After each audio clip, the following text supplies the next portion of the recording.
now rocking with the hottest boxing podcast in the land with your host, Coach Malachi Williams. True.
For the thousands in attendance and the millions watching around the world, ladies and gentlemen, let's get ready to rumble!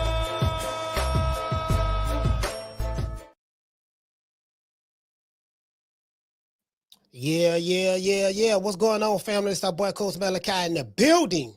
And we back. True Media Podcast. We back up in this BI, man. True Media Podcast. Let me make sure everybody can hear me. True Media Podcast. Y'all know what time and TI is, man. It is what it is. You know, another day. You know, we got another day today, man. I did see the arrivals. You know, I saw all the fighters, pretty much, not all the fighters, but most of the fighters arrived to the ring. Saw Benavidez, in yard. Saw, what else did I see? I saw the earlier guys, saw Sam Noakes, saw my main man Abdullah Mason, and we saw Bam and Martinez, and I did get a chance to see Brian Norman and Devin Haney. You know what I mean? So, as I said before, that's the fight that we, you know what I mean? Like, I'm gonna be honest with you. I'm listening to these dudes. Hold on. Let me make sure I sound. Let me make sure I'm good, because I don't know how I sound. Okay, I think I sound good. If I don't sound good, y'all let me know. But I'm listening to, matter of fact, let me check the speed test. See what the internet speed like. Okay, my up speed looking good. My download, my MBPs. I'm 336.8. That's excellent. MBPs on the download on the internet is excellent. 336.8. Let's see what the MBPs on the upload is. On the upload, we 297.5. You know what I mean? It says your internet connection is very fast. Let's give the internet a round of applause. Give the internet a round of applause. Shit. Let's get the internet a round of applause, man. You know what I mean? I have my VPN block on. I use Surfshark. I use a VPN. Where we at? I use a VPN called Surfshark. That's SURF. Surf, like surfboard. And it'll show that I'm broadcasting anywhere on the planet. Yeah, but I'm saying anywhere on the planet or anywhere in the United States. You know what I mean? You know how it is. Yeah, man. But sometimes I gotta restart the computer, because sometimes it be the internet blocker. It be blocking everything sometimes. If you know what I mean, it's like the Secret Service on the internet. Don't worry about it, dog. We got your back, dog. You know what I mean? Like if you have digital ops, you know what I mean? You might want to get you some digital security with Surfshark VPN protector. True. Might want to do that. I got digital ops. I got sent ever since I got Surfshark, for my VPN, I haven't received any more gun emojis. I haven't received any more drop the addies. And nobody told me they got shooters, because Surfshark, the VPN, they blocked all that out. All my digital ops, we got rid of them. True. Just want to throw that out there. Matter of fact, hold on. Trying to see what's up.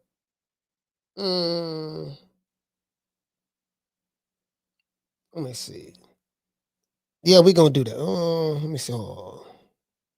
Wait, I got to mark down my food I ate today for lunch. I don't know. I guess 1/8 maybe. I don't know. Yeah, that's it. I got an app. I have an app where I keep track of all of my calories and stuff. You know what I mean? I keep track of all of my calories, what I'm eating and stuff like that. So, and how much water I drink. I make sure I drink 64 ounces of water. Actually, my daughter's the one that motivated me to do this. And now I'm kind of like addicted to it. So I keep track of everything. When I'm walking, I try to get, Stairmaster to make sure I hit my watch, set it, all that. You know what I mean? So anyways, because I went to the gym earlier. Shout out to G5 from the Bronx. G5 in his BI. Salute. Shout out to everybody that's on Boxing with Coach Malachi. You know what I mean? We have over 1,500 subscribers. Thanks to Summer and Green Eyes P. You know what I mean? They did the thought thizzle. I'm gonna be working real hard on that channel as well. Everything I upload on True Media will be uploaded to Boxing with Coach Malachi. I'm doing the SEO on it and everything. The thing is, what a lot of people don't understand when this content stuff is, you got to make sure you have good thumbnails. You have to make sure that your SEO and your keyword research is on point when it comes to these words. And a lot of stuff that I use to help me is I use a lot of paid tools. And I can tell the ones who use paid tools versus who don't use them. And now some people, they don't have to use them because they just they came in at the right time, and they built up enough audience to where they can drop anything and they'll still do their numbers. You know what I mean? But me, when I came in the game, I had to learn what certain apps were and how can I use these apps in order to help me and all of that stuff there. And now these apps have become an everyday part of my life. A lot of tools I use, everything I use is paid. Like a lot of AI tools I use, all of them is paid. I pay a service every month, so anyways, yeah, man. Shout out to everybody, man. Shout out to everybody, man. You know what I mean? Shout out to Miss Black Panther, Sha Cool Hands in his BI. Izzy Romaine, what's going on, fam? Shout out to Borsetto. Borsetto, what's going on, brother? Daniel and this bitch, Tony Montana, Clinton. We got No Bands. Who else we have? Green Eyes P. Yeah, man. Yeah, man. I'm trying to see, you know what I mean? So what it say, Chris Lay say, ask that VPN to sponsor you, coach, and get that is for free, my G. Yeah, you know what I need? I need to do that. I need to reach out to him. Look here, baby boy. I'm the baddest thing in the game. I ain't being arrogant or cocky. It is what it is. Just giving myself props. You know what I mean? Because I've been taking the back seat to everybody for a long time. I always sit back and deflect. I do a lot of deflecting, like, well, I ain't really all that. What's the name? Them is good. They better, this and that, this and that. I ain't deflecting no more. You know what I mean? Nigga, I'm the shit. True. Yeah, hey, you know what I mean? I've been deflecting for years, turn it down, somebody else say something, I'll be like, nah, man, it ain't like that. Brush it off, you know what I mean? Man, fuck all that. Just trying to be, trying to be meek and humble. Man, fuck all that shit, man. Anyways, shout out to Big John Doe. Big John Doe, what's up, man? Shout out to Big Mason. Big Mason in his BI, man. Flint, Michigan is here. Debbie MS say checking in, coach. I appreciate that. You good now. You don't check in. Debbie MS over there on the other channel, he don't check in. You did good, baby boy. I'm proud of you. You did good. You ain't got nothing to worry about. You covered for the rest of the week. True. Hey, Debbie MS. Hey, check this out. That's how these motherfuckers be talking. Yeah, you don't check in. You did a good thing. Shout out to New Country. Country, what's up? Yeah, you don't check in. You don't did a good thing, dog. You checked in. That's good. You ain't got nothing to worry about. I'm like, man, y'all, man, what the fuck I look like checking in with? You got to check it for what? For what? You ain't collecting none of the taxes in the city. You ain't building roads or building schools for the children. You ain't doing nothing. You're not even a contributor in your society in the city that you grow up in. But you telling me to check in, nigga, for what? You ain't got no power. You are a powerless mofo. You ain't got no power. None. You get what I'm saying? Now, you got a power to harm your own people, but that's about it. When the white folks come, what you gonna do? You gonna do like the rest of them niggas. You gonna be like Big U, going to jail, volunteer, turning yourself in. And that's some shit. Big U, big as that nigga is, and as feared as he was on the street and all that stuff there, at the end of the day, he turned himself into the white man voluntarily. With no gangster shit. Well, no, yeah, nigga, I'm Big U. Better ask somebody about me. Remember that movie Friday? Yeah. Remember that dude Tiny Liston, the actor? Yeah. That came from my hood, South Central? Yeah. Yeah. Remember he played a character called Deebo? Yeah. He based that character on me. It was the shit that I was doing in the street. Yeah, but guess what? Your ass volunteered to the white man, and you about 55, you about 56 years old. You ain't never getting out. You finna die in this bitch. So what good did it do you? True. Somebody, and guess what? And your lady gonna move on. She gonna move on. She gonna have to. Life goes on, fam. You did? Anyways. Wayne he say Deebo finna knock Brian Norman out. Hey, wait. Hey, fam. Hey, boy. Oh, I'm like, God damn. I say, damn, boy, goddamn Deebo Dev found some Deebo Dev. I'm like, bro, hey, wait, check this out. I don't know whether I'm like, damn, could Bill Haney say, yeah, man, he in trouble. I don't know. He say Brian Norman in trouble. So I don't know what Bill Haney, is he pump faking? Or is he like pump faking doing the 52 fake out? Or he really believe, or they really playing on, nah, we finna stop this nigga beat Norman. Like, I'm trying to tell you, man, because what you do, this is what it is, right? I'm finna tell y'all some real shit. There's several ways to skin a cat. And I told Bill, I told him, I say, look, you telling me about all these tools. If you train with Mike McCallum, we have not seen a Mike McCallum-like performance from Devin Haney. I've never, and throughout his career, never. I mean, he does his best to try to mimic Floyd Money Mayweather, not Pretty Boy Floyd. You ain't never seen a Pretty Boy Floyd performance from Devin Haney. Never.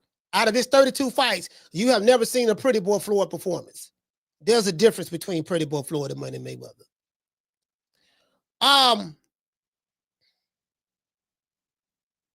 So I told Bill, he was like, no, well, for the Jose Ramirez fight, we displayed the sweet science. I said, Bill, that wasn't the sweet science. So everybody know that, except Devin Haney fans. Everybody know that except Devin Haney fans. Let them tell it. No, but when Shakur did that, when Shakur did the same thing, when he fought Edwin De Los Santos, them same Devin Haney fans said Shakur Stevenson was running. That's what they said. And Shakur Stevenson outlanded Edwin De Los Santos. It wasn't by a lot, but they didn't. Neither one threw a lot of punches, but landed a lot of punches. But he outlanded them. But the same Devin Haney fans said Shakur Stevenson ran. Them the same fan that said he displayed the sweet science against Jose Ramirez. You can't make this shit up. To this day. Facts.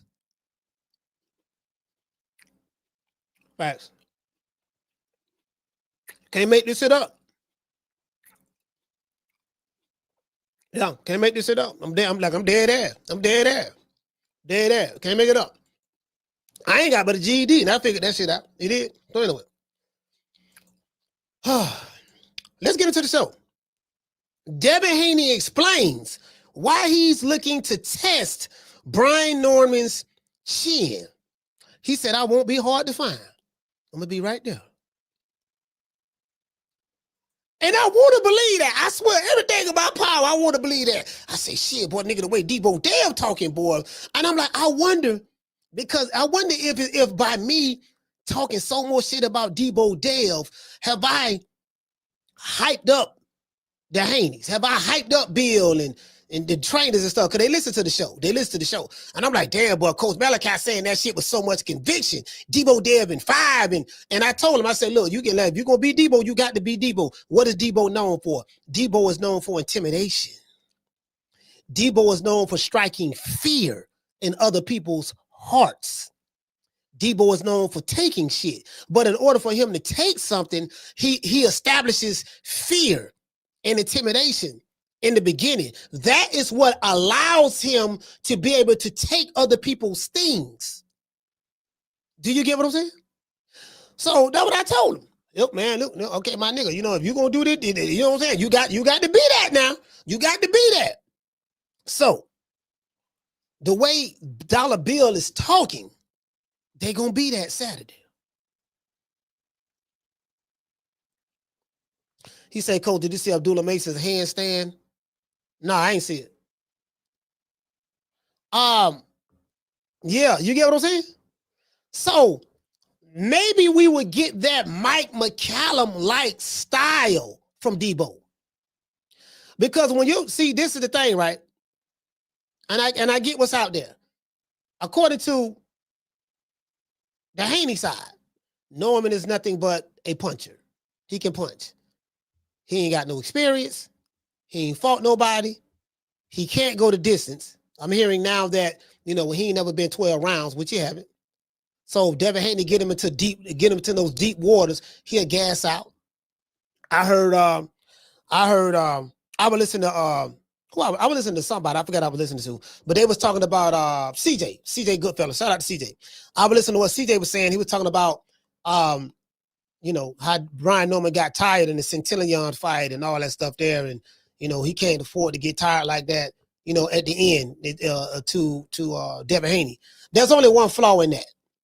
The level of physicality that Centillion brought to that fight and the level of physicality to what Brian Norman brought to that fight, styles make fights. So from a physicality standpoint, that fight was very, very brutal. Both of those guys took some good shots from each other, and eventually Centillion got broken. So when you talk about fatigue, you can't forget the style of fight that was. That was a level of physicality that Centillion brought to that fight, which made it like that. And every fighter gets tired. There's not one fighter that don't get fatigued. Not one. And especially when you got to have a fight like that. Devin Haney gets fatigued. We saw it in the Ryan Garcia fight. We saw it in the Lomachenko fight. We saw it in the Ryan Garcia Lomachenko. We even saw it in the Jose Ramirez fight. At the end, towards the end of the fight, with Devin Haney, he got a little tired because he was moving a lot. Then he ended up ducking his head down and grabbing Ramirez and tying him up and stuff like that. So everybody gets fatigued. There's no such thing as a fighter not getting tired. It's how the fighter performs, his conditioning and training, and how he performs when he gets in those later rounds tells you how he's able to fight through it. Is he going to lose his form? Is he going to lose his technique? But yeah, man, but the level of physicality that was brought in that fight was a total different story. Is Deebo Devin Haney going to bring that type of physicality? According to Bill Haney, what they saying, hey, man, they going to bring it. He going to test Brian Norman's chin. Well, in order to do that, he got to be a stepper. So they're looking at this fight as though Brian Norman is just a power puncher. No footwork, no experience, no jab, not athletic, nothing. That's it. That's what they saying. So, if that's the case, if he's just a power puncher, then there's a couple of ways he can go about doing this. He can do the running man, the way he did with Jose Ramirez, or he can hold his ground in the middle of the ring. The power puncher, if Brian Norman is just like I say, inexperienced, don't have a jab, no footwork, clumsy power puncher or whatever, then you can hold him in the middle of the ring. If Devin Haney has received or gained enough power from his training regimen with the Sniggity Snack program, if he has enough power, then he can hold that man in the center of the ring, very similar to what he did to Regis Prograis. Only problem with that is Brian Norman's not Regis Prograis. He's not short like Regis Prograis, and he don't have short arms. Because I watched that Regis Prograis fight. Regis Prograis was throwing jabs, and he was like a half a foot away. Couldn't reach Devin Haney. He didn't have the arm reach. I think Regis Prograis had like a 58 or 59-inch arm reach. Short. You get what I'm saying? It was real short. So, so if he can keep him right there, if he can keep Brian Norman right there, got to have enough pop to keep him right there, he can beat him like that. Devin can beat him like that. If he got enough pop, I'm going to keep him right here and then have Brian Norman perform the way the Regis Prograis did. So that's what I'm hoping that Deebo Devin Haney do. I'm hoping he fight that type of style. If he fight that type of style, we're going to have a hell of a fight. If he fight that type of style, I can guarantee it don't go 12 rounds. Like if I was a betting man, if he fight like that, nah, this fight ain't going 12. Somebody getting knocked out. Whether Deebo Dev is gonna get strength from his new training regimen, and now he's at 147. If he gets some newfound strength somewhere that he's never had at this weight division, and he fight like that, he can potentially stop Brian Norman. I'm not saying he will stop him. Brian Norman ain't never been stopped, and Devin Haney ain't never been stopped. So again, I don't know, but I don't know. Maybe they got some power pellets or something. I don't know. You know what I mean? Like, Victor Conte passed away, so I don't know. Maybe I don't know. I really don't know. You get what I'm saying? Like, I'm anxious to see this shit. I swear to God, I am. In a recent interview with Ring Magazine, Deebo Devin Haney revealed his strategy to beat Brian Norman Jr. on November the 22nd. And I heard the post ring walk interviews that Devin Haney gave and Bill Haney gave and the Norman team. I heard all that, right? Haney says, and I quote, "I'm going to handicap Brian Norman Jr. and I'm going to make it look easy." That's what he said. "I'm looking to make a statement against Norman. He's going to see that I'm levels above him, and I'm looking to test Norman's chin to see if he can take my punch. Brian Norman has been dropped before, so we know that he can be knocked down." This is what Deebo Devin Haney said. When the fight starts, this is what he said, "When the fight starts, I won't be hard to find," end quote. I'm going to be right there. True, true, true. Deebo Dev talking like a Deebo. That's what he said. Shout out to the lovely goddess. Lord have mercy. Miss Black Panther and this bitch. Shout out to Freddie Chapman. What's happening? Freddie say all the talk is almost over. Yes, sir. I totally agree. All the talk is almost over. I want to see if Deebo gonna do what he say he gonna do, and I want to see if Brian Norman gonna do what he say he gonna do. Somebody lying. Somebody is lying. That's all I know. Somebody lying. We're gonna find out Saturday. There's a lie in it somewhere. And we're going to find out the truth Saturday night. So Deebo Dev says, when the fight starts, I won't be hard to find. Deebo Devin Haney is standing on business for this fight. He's looking to make a statement, according to his words. Let the fans know, and he let the fans know that he's not chinny and that he can take a punch. Because he's going to get hit. Both fighters are going to get hit. It's how each fighter responds when they get hit. It's going to tell the story. You get what I'm saying? Deebo Dev said that he won't be hard to find and all that stuff there, meaning that he's not going to make this fight, meaning that he's going to make this fight exciting. He won't run like he did against Jose Ramirez. He's, according to Deebo Dev, he not doing the here come the hammer. He ain't doing that. Hammer time. We're leaving hammer time in Oakland. We're leaving hammer time in Oakland, right? This is why I am so excited about this matchup. We will finally get to see all of these tools in the warehouse Devin Haney has at his disposal, according to what his father told me in the interview that we did in Miami. True, true, true. Do you get what I'm saying?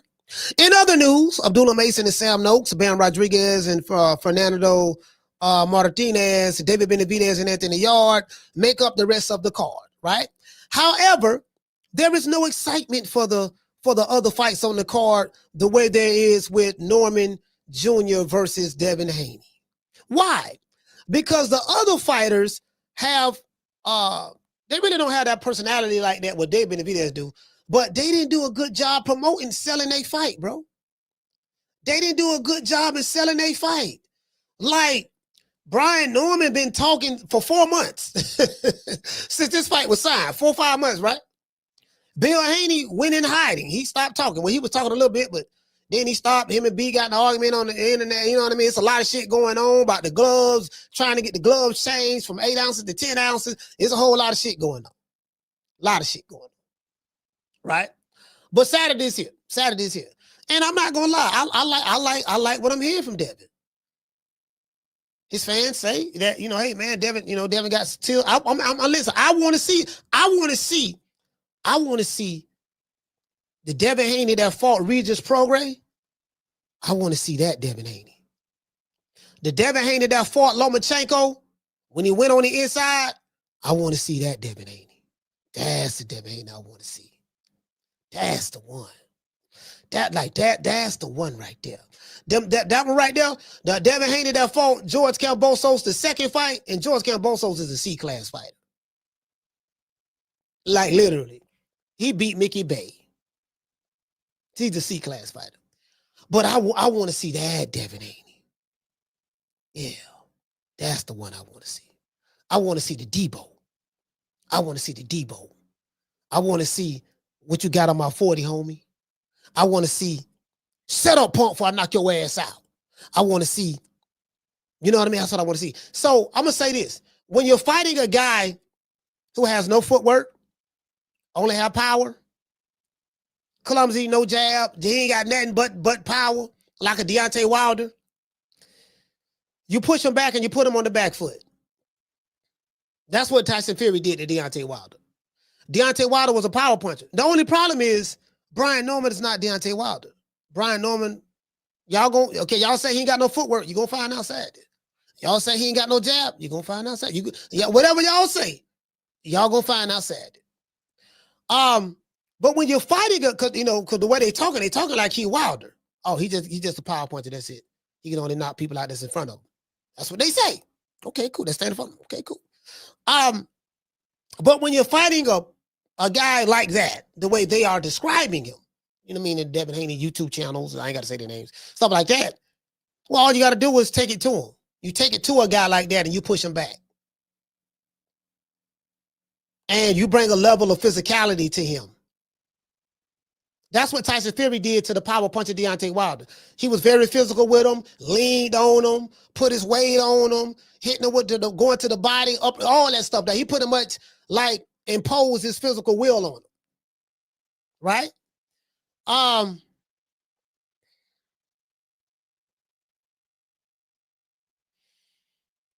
think about, let's see. I'm trying to think about just the modern era, just this era right here. Or, matter of fact, I remember what that fight was. What that fight was, what the dude name? Because I don't want to go too far back. Sergey Kovalev. Sergey Kovalev was known as the Crusher, this and that, yada yada, punching power and all that stuff there. When he fought Andre Ward took it to him. First fight and the second fight. And so there's a saying like Mike Tyson, same thing, right? It's a saying that, when you fighting a guy that's a power puncher or, you out bully the bully or you out physical the other guy, you know what I mean? You push him back because he can't, he got to be able to plant his feet to hit them power shots. So if I'm able to push him back, he ain't going to be able to land them power shots like that. And I'm going to be taking it to him. I'm hoping, praying, wishing that we get that version of, I ain't never seen that version of Devin Haney. I'm hoping we get that. As I said, I seen it with Loma, but Loma's a little small guy. We seen that going on the inside, going to the body and stuff like that, taking risk. And by him doing that, Loma was able to counter the hell out of him and stuff like that in that fight. And then George Kambosos, the second fight. I think Devin did try to get the knockout with George Kambosos in that second fight. That's what it looked like to me. The first fight was probably one of the worst. That first fight with George Kambosos and Devin Haney was probably one of the worst fights I've ever seen in my life. It kind of reminded me a lot of, I'd say for a championship fight. This ain't no knock on Devin Haney. He did what he had to do. He won the fight. But I'm like, bro, it was because he kept shooting the jab and then he'll duck his head out to the right. Then when Kambosos get too close, he'll tie him up and grab him, right? It was one of those type of fights. Devin Haney clearly won, but it was the way he did it, right? So from what they're saying, he's going to do something totally different against a flat-footed power puncher who don't have a jab, not athletic, no ring IQ, and no experience. I'm hoping that's it. Hoping that's it. Anyways, this fight has excitement. Why? Why it have excitement? Because the other fighters don't have the personality to sell and bring awareness to their fights. I like Bam. I like Abdullah. I like Benavidez, all that stuff there. But they don't know how to bring excitement to their fights. They some good fighters. Bam, one of my favorite fighters. Abdullah Mason, love him. Love Dave Benavidez. But you know, when it comes to the marketing game, when it comes to selling yourself, you being the product to the audience, nobody does it better than Bill Haney, and nobody does it better than Brian Norman Sr. Nobody. Not in boxing that I know of. Nobody. They don't do it. And then when I watch Brian Norman Jr., how he conduct himself in the interviews, he bodying these interviews. He speaks very clear, very concise. He has that Southern drawl about himself. You know, he a country boy. He speak very country, Southern drawl. I'm a country boy from Florida. In the South, we country. Simple as that. So, you know, when you hear one country nigga, you hear them all, right? Yeah, he killing these interviews. Like his level of maturity. And for him to be 24 years old is amazing. I'm like, man, his dad did a great job on him. His dad did a really, really great job on him. Really like, all of these fathers, all of these fathers, all of these fathers, man, they're doing a great job. Bernard Hackett, Valiant Mason, Abdullah Mason dad, Bill Haney, Brian Norman, them the only ones I know, the dads I have a relationship with like that. So, I don't say if there's other dads that I might have had on the show, y'all please let me know. You know what I mean? Mama Holyfield is a boxing mom, so I ain't counting her. You know what I mean? But y'all know what it is. Yeah, man, I ain't know. Hey, Bishop Bullwinkle, what's happening? What's happening, fam? Anyways. As the leader of the Deebo Devin 5 committee and campaign, I approve this message. I approve what Devin Haney is saying. He said he's going to test that boy chin. Deebo Dev, test that boy chin, man. Test that boy chin, Deebo. Deebo Dev, step the beat on him and test that chin. See what he got. Come, Deebo. Who? Deebo. What's up, y'all? What's up, Red? What you got on my 40, homie? Hey, man. Today's show was sponsored by Foster's Barbershop. If you are in the city of Tampa, download the app Booksy. That's BOOKSY, Booksy. Look up Foster's Barbershop. Book an appointment. Let them know that Coach Malachi sent you. You will receive a 10% discount. Foster's Barbershop is located at 1923 West Main Street, West Tampa, Florida. West, y'all. 33607. You get what I'm saying? Just let them know that I sent you. You will receive a 10% discount. This is a high-end barbershop. You know what I mean? So a lot of celebrities go to this barbershop. So let everybody know. Let them know that I sent you. You can receive a 10% discount. Let's give our sponsor, Foster, a round of applause. Foster's Barbershop. Yeah. Yeah, man, Foster's Barbershop, man. It is what it is, man. Shout out to everybody in the chat, man. Y'all know what time of TI is, man. If you are in the city of Tampa and your ass going to jail anytime soon, or you about that life, you like to commit crimes, or you ain't paid your child support, you driving with a suspended license, you missed a court date, you know what I mean? It is what it is. If you're going through any of that, get in contact with my people at IT Bells Bonds. Sitting in any kind of jail right now for child support, driving on a suspended license, or a missed court date, don't even trip. I made one phone call to IT Bail Bonds, and they had me out the same day. No judgment, no games, just real people who move fast. If you or a loved one is locked up in the city of Tampa, call IT Bail Bonds at 813-231-2663. IT Bail Bonds is located at 6201 East Hillsborough Avenue, Tampa, Florida, 33610. IT Bail Bonds. When freedom is on the line, call IT. That's right, goddammit. When freedom on the line, line, call IT. You might need them. You damn sure might need them now. You know what I mean? Some of you niggas are living risky out there. You might need them. When freedom is on the line, call IT. Yes, sir. Let me see what's where that interview at, right? Where that interview? I'm trying to find that interview with Deebo Dev. Deebo Dev.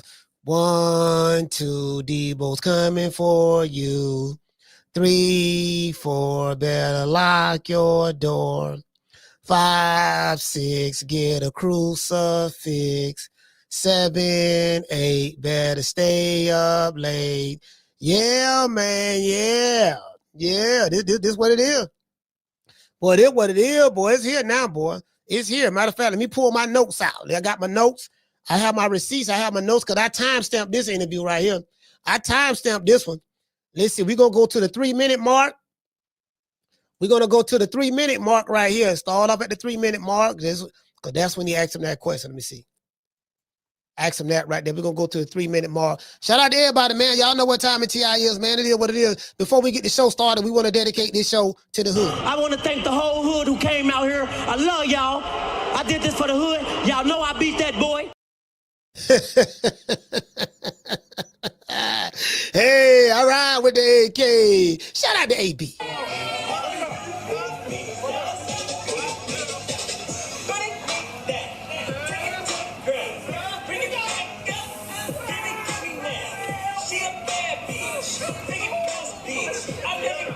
Turn around. Yeah.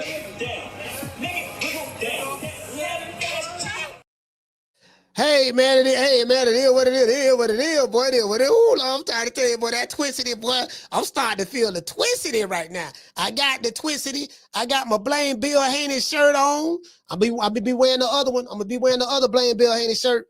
Saturday. I got my Blame Bill Haney shirt on. You know what I mean? We got to blame Bill for everything. You get what I'm saying? It is what it is, man. A lot of y'all, man, you got to know how to collectivize. And I believe in the collectivization of the game. You did? Now, I run every kind of bitch, every kind of place, and I know one thing.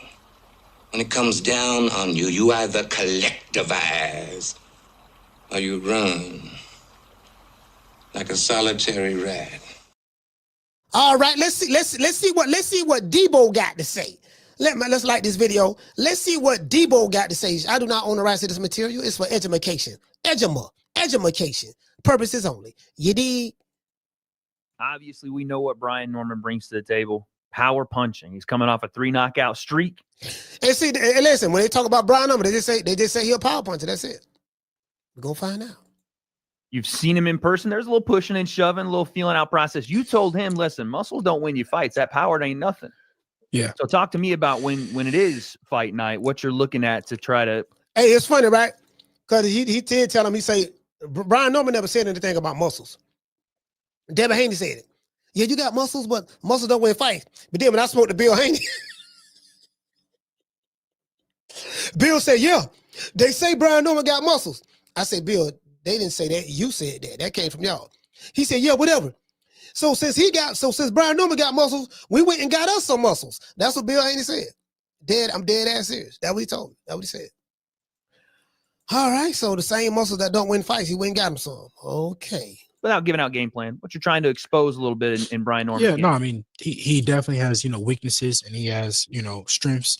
I look to handicap him, of his strengths and, bring out his weaknesses. And that it's as simple as that. I'm here to show him that I'm just, levels above him and that, he's never been on this level before. And, he's never beaten nobody on this level before. And he won't. Great point. You are by far, in my opinion, the best. Now, I'm not going to lie. I've heard this before. They said the same thing about Terrence Crawford. You ain't never been on this level before. You ain't fought nobody. You ain't never beat nobody on this level before. They said that prior to the Errol Spence fights. After the Errol Spence fight, they moved the goalposts. They said that, Spence had Cadillac surgery. He was coming out of the car accident. But the fight before that, y'all was saying he was an eye collector and he breaking ribs and eyes. You know what I mean? That's what they were saying, right? Then we saw it again with Canelo. Oh, but you fought nobody. You ain't never fought on this level before. Yeah, those guys you beat, we don't know who they is. We never heard of them. Who are them? And you know, you beat Spence, but Spence was coming out of a car accident, and that really don't count. I've heard this before. I heard this before. Just want to throw that out there. Let's continue. Fighter he's ever faced. Do you think that level of experience you have, like you said, different levels, when it does come to fight night, co-main event, big stage, big name Devin Haney, do you think that's going to shake him a little bit? Yeah, I mean, he's gonna go in there. He's gonna do whatever he's gonna do, regardless. You know, but like I said, I'm just a different kind of fighter. You know, it's different at this level, and I'm here to show him that, you know, the guys that he's fought, you know, I've never heard of. I didn't know the, you know, the guy he fought his last fight. You know, he did what he did, not to take anything away from him. He did what he was supposed to do against a guy like that. Nasty knockout, yeah. He did what he was supposed to do against a guy like that. But you know, he wasn't no Devin Haney. When you see a knockout like that, like you said, you didn't even. All right, we're going to go to the 5. Now, let's go to the 5-minute mark, because I have this stuff timestamped, right? Because he asked some question about knockout and all that stuff there. We're finna go to the 5-minute and 35-second mark, because this interview is like 16 minutes long. So let's go back right here. I want to showcase, you know, everything in this fight. Combination, but I'm seeing some power in camp. I'm seeing you turn some right hands over. Is there a statement to be made in this fight at 147? Yeah, of course. Hold on, let's go right here. Speaking of the fight, man, I've been seeing some training come out, you know, and we know the Dream is known for that nasty jab, that footwork, being able to be elusive and still be there to land punches in combination. But I'm seeing some power in camp. I'm seeing you turn some right hands over. Is there a statement to be made in this fight at 147?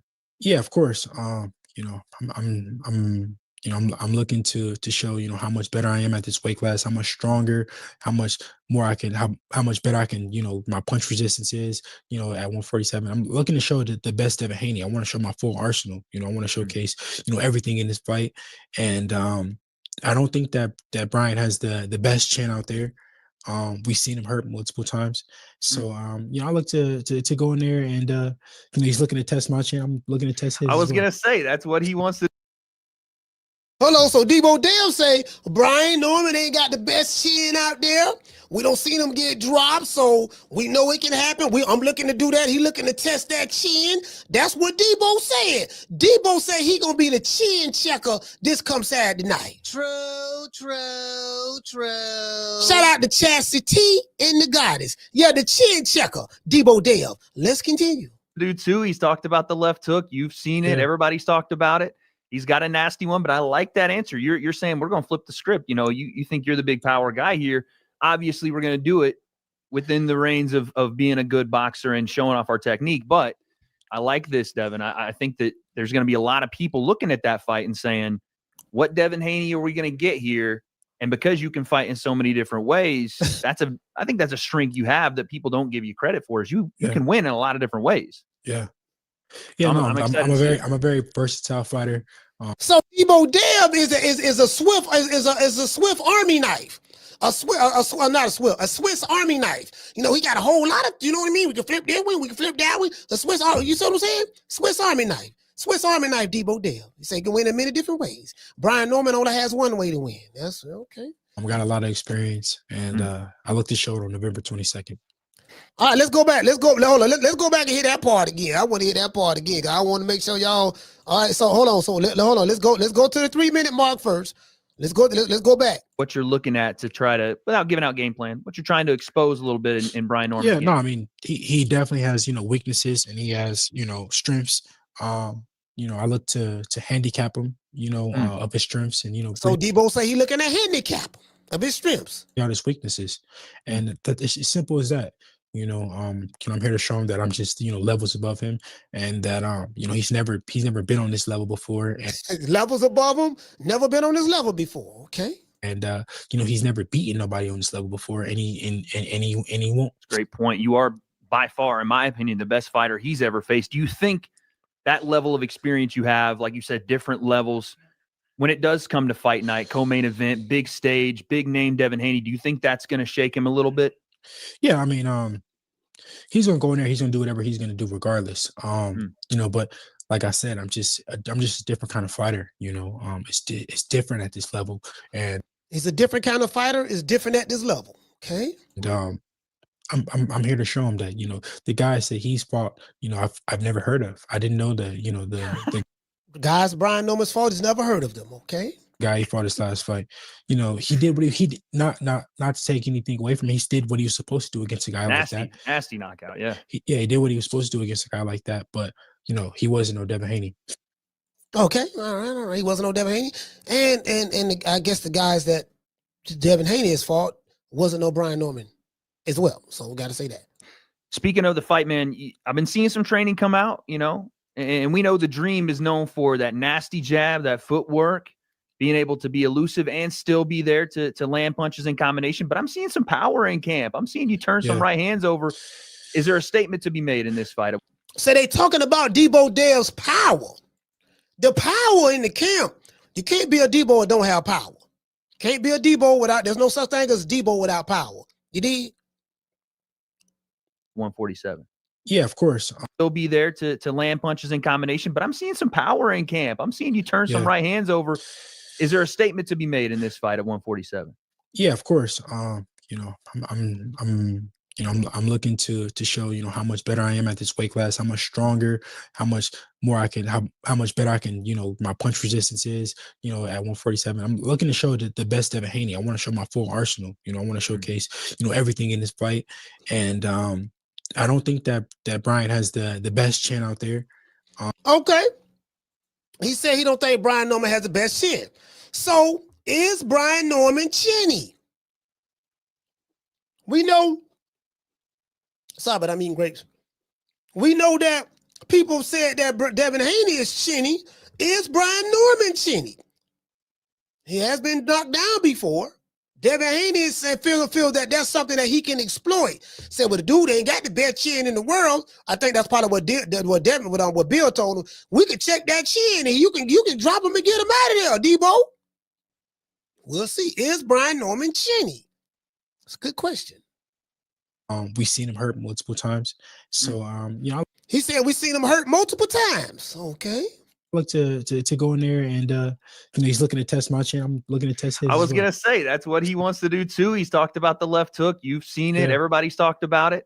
He's got a nasty one, but I like that answer. You're saying we're gonna flip the script. You know, you think you're the big power guy here.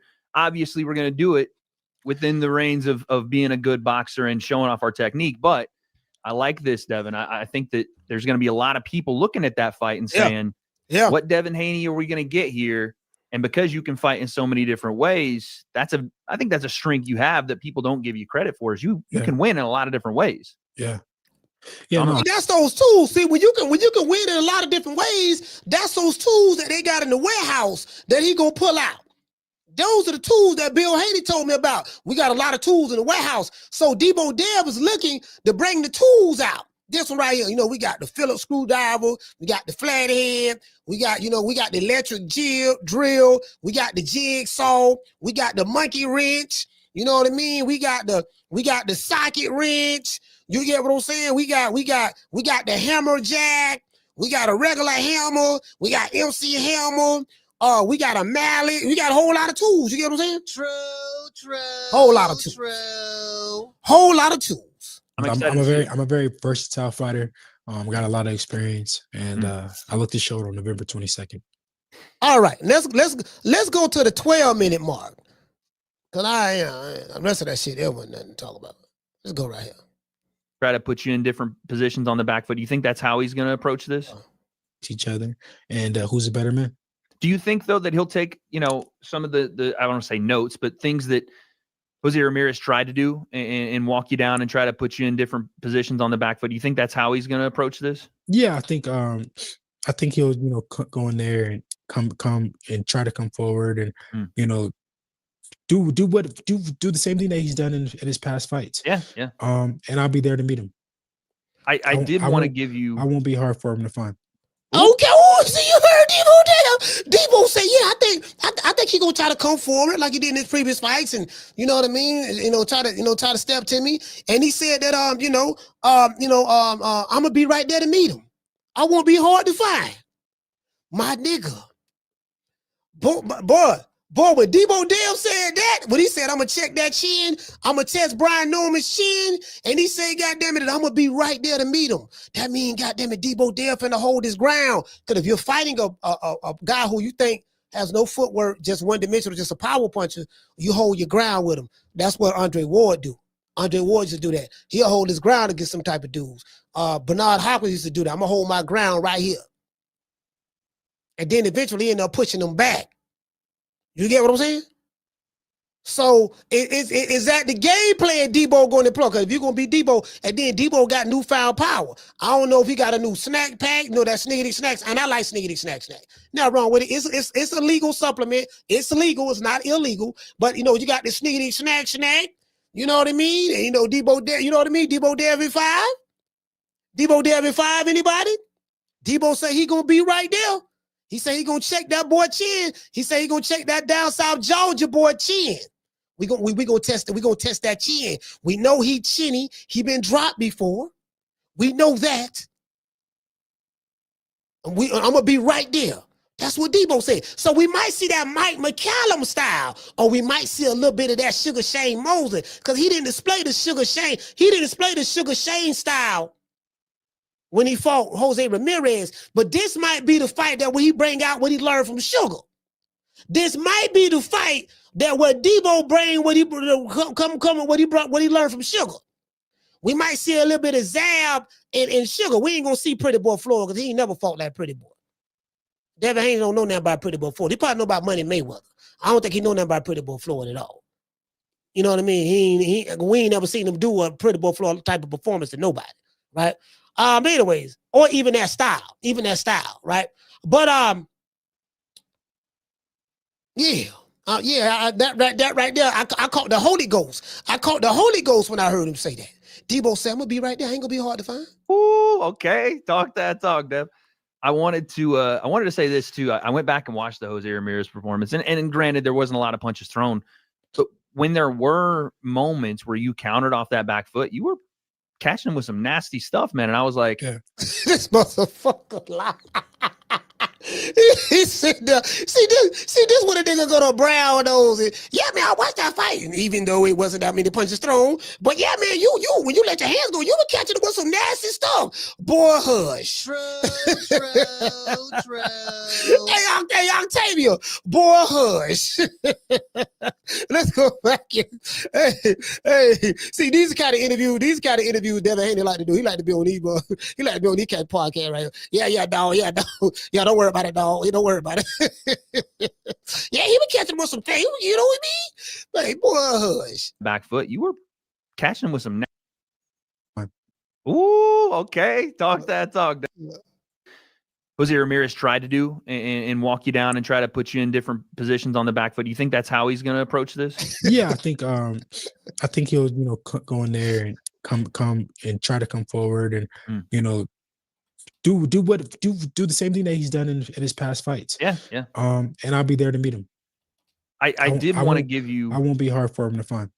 Ooh, okay. Talk that talk, Dev.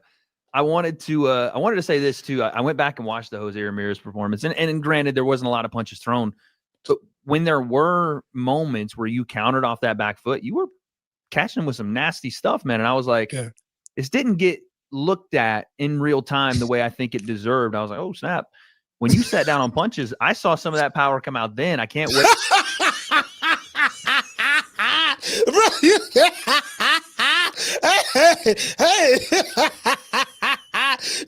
Hey, you can don't worry about it. I'm gonna always do an interview with you. Don't worry about it. You good. Bro, like you can't make this up.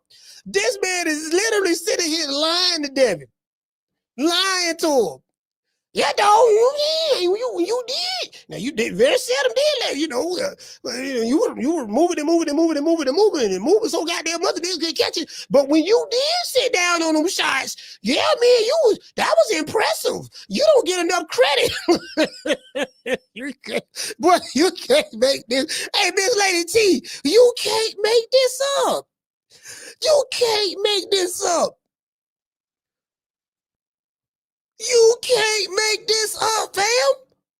Back foot. Do you think that's how he's going to approach this? Yeah, I think he'll go in there and come and try to come forward and do the same thing that he's done in his past fights. Yeah. And I'll be there to meet him. I did want to give you. I won't be hard for him to find. Ooh, okay. Talk that talk, Dev. I wanted to say this too. I went back and watched the Jose Ramirez performance, and granted, there wasn't a lot of punches thrown, but when there were moments where you countered off that back foot, you were catching him with some nasty stuff, man. And I was like, this didn't get looked at in real time the way I think it deserved. I was like, oh snap. When you sat down on punches, I saw some of that power come out then. I can't wait for it at 47. But let's do this. He said, Devin Haney picks, because you're on a card full of champions. He said, he ain't even believe that shit. He ain't believe that shit. Hey, he ain't believe that shit. This was just glazing. He was just glazing at this point. He was just, yeah, dog, when you did let the man go, though, you did. Yeah, man, that shit, woo, I'm trying to tell you, boy. Boy, yeah, you was catching him with some that man. And then after the fight, check this out. I told Bill was on this show. He called the show. I said, Bill, man, the man was running, man. I don't even know why he ran from the dude, man. Hey, shout out to Mimi. Mimi, what's going on? I said, man, look, you ain't have to run from Jose Ramirez, man. Y'all get that man too much respect. Jose Ramirez wasn't no hell of a fighter. Even when he was in his prime, he wasn't elite. Hey, come on, fam. No, see what we did was, he said, you know what? Bill told me this. He said he had 36 minutes to figure it out. And he couldn't. You know, we displayed the sweet science. His trainer's Robert Garcia. Isn't his trainer named Robert Garcia? I said, yeah. Isn't Robert Garcia have trained multiple champions and was a Hall of Famer and all that stuff there? I said, yeah. Isn't he trainer of the year before? I said, yeah. He said, yeah. So you mean to tell me that someone with that training background pedigree couldn't teach his fighter how to cut the ring off? I said, yeah, Bill, I get all that. I get all that what you're saying. I get what you're saying, fam. But what I'm saying is you gave him too much respect. You gave him too much respect. You know what I'm saying? It ain't like he was in there with motherfucking Hector Camacho or Tito Trinidad or nobody. You in there with Jose Ramirez. You know, he's two-time champion, but you know, he even in his prime, he ain't nowhere near on Devin Haney's level, according to what you're saying, right? So I was telling them that and all that stuff there, man. So you know. He was like, yeah, man, you know, well, he had 36 minutes. He had 36 minutes to solve the puzzle, and he couldn't. So he had 36 minutes. He had 36 minutes to figure it out, and he couldn't figure it out. So that ain't our fault. I said, okay, cool. It is what it is. Whatever you say, Bill, whatever. You know, I had y'all winning the fight, but it is what it is. I said, Bill, there was times in that fight, a whole minute went by. A minute and 20 seconds went by. Not one punch was thrown. Well, that's Jose Ramirez's fault. You know, if he can't figure it out, he had 36 minutes. That's what he told me. I was like, man, bro. Hey, shout out to Damian Bennett. Damian Bennett, what's going on? Hey, this dude right here, I don't know who this dude name is. What is his name? Let's find out what his name is. Let's get his name. It's called Night of Champions. Hold on. Who this dude is? Brian. Oh, the Wade concept. So this is the Wade. His name, the Wade, huh? Yeah, boy. Yeah, look here, boy. See, hey, them the kind of interview. See, that's a fighter's dream right there. A fighter who like, yes, man, that's a fighter's dream. Yeah, I like him, dog. You the nigga I like right there. Yeah, cause you pointed out the good shit. You saw the skill. You see the skill. Hey, out there, Deebo say he finna check that chin. Deebo say he finna check that chin. I'm Deebo. Who? Deebo. What's up, y'all? What's up, Red? What you got on my 40, homie? Hey, here come Deebo. Hey, man, I'm finna get ready to drop these phone lines in a minute, man, after these messages. Good evening, everybody. My name's Funk K, and thank you for watching True Media Podcast with Coach Malachi. True Media Podcast. Did I say that right? Huh? Well, anyway, I got a question I want to ask. Why is it so hard for y'all just to simply hit that damn like button? Huh? Now, Coach Malachi get up every day entertaining y'all when he could really been going out there chilling with his family, eating some neck bone and rice or something like that.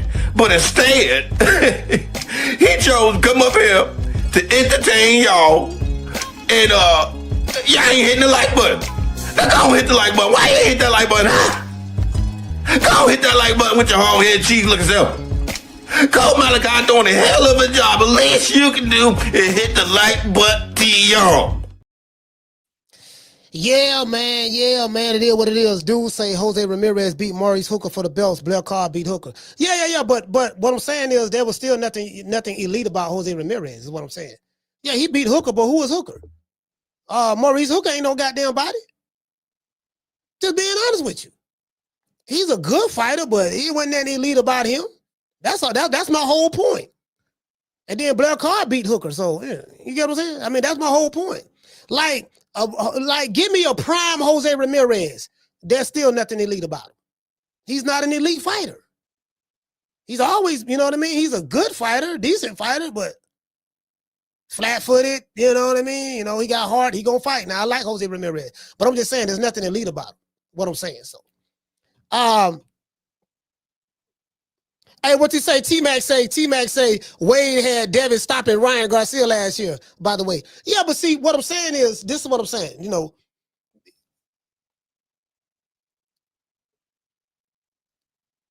There's something that has to be said about a fighter that's a defensive fighter, right?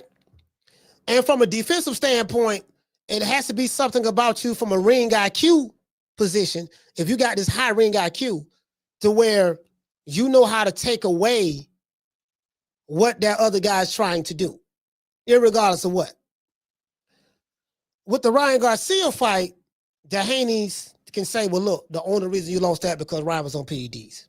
Fine. You can watch that up like that.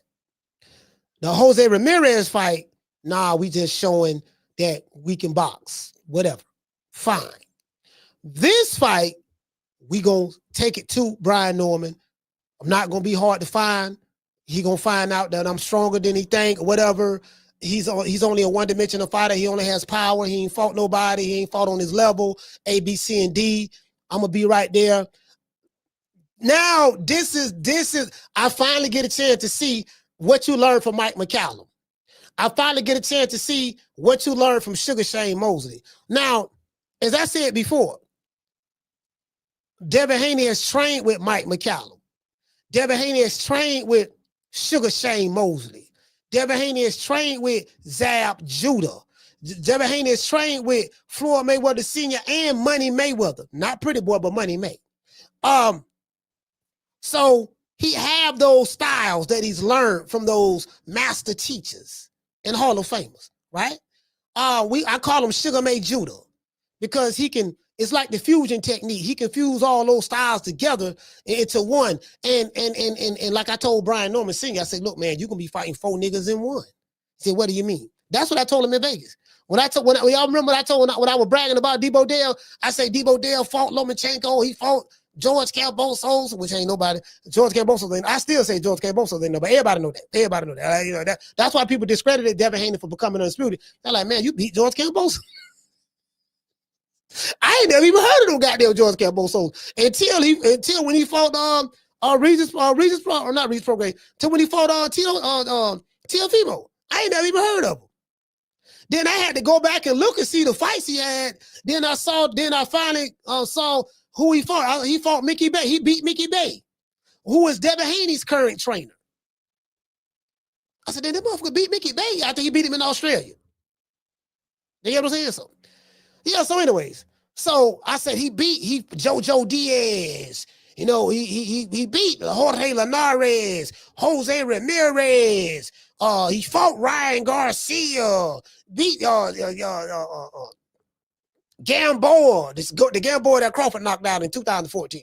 He, you know, and listen, Tank beat him too, and all that shit. They're like, man, that Gamboa been gone, right? Prime Gamboa was when Bud fought him. He ain't been that since, right? That was 11 years ago, right? So I'm telling them this here, right? Then I say he trained with Mike McCallum. He trained with Yoel and Zab Judah. He trained with Floyd Mayweather Sr. and Money Mayweather. He trained with Sugar Shane Mosley. And then Brian Norman was like, yeah, gumbo. I said, you got all those styles mixed into one. I said, if I was y'all, I would study Shane Mosley, study Floyd Money Mayweather, study Zab Judah, and study Mike McCallum. You got to study all 4 of those fighters in order to understand what you're going to get this Saturday, because you're going to get all 4 of those styles into one. Like on Dragon Ball Z, when Goku and Vegeta do the fusion technique, they're going to do the fusion technique. It's going to be the gumbo of all the styles. You get what I'm saying? So, that's what I told. So, hopefully they did that. I don't know if they did that or not. Hopefully they took that advice. Maybe they studied them. I don't know if they studied them or not. I don't know. Listen, I don't know. I don't know if they studied them or not. Hey, shout out to the Martin. The Martin, what's going on? Shout out to the Martin, Oaktown. Hey, Martin, I wanted to come to Oakland, man, but the people telling me don't come to Oakland, man. They say Oakland. Hey, Martin, they say Oaktown. They say Oaktown, too. Oaktown look like a war zone. They say Oaktown look like a third world country, man. Is that true? Is that true, Martin? Because I want to come to the town. I want to come to the town and pop my collar, get some of that game, and bring it back to the Bay. Bring it back to the Bay where I'm at. But the people in the chat telling me don't go. They say, Coach, don't go. Coach, don't go, Coach. Coach, don't go. Don't go, Coach.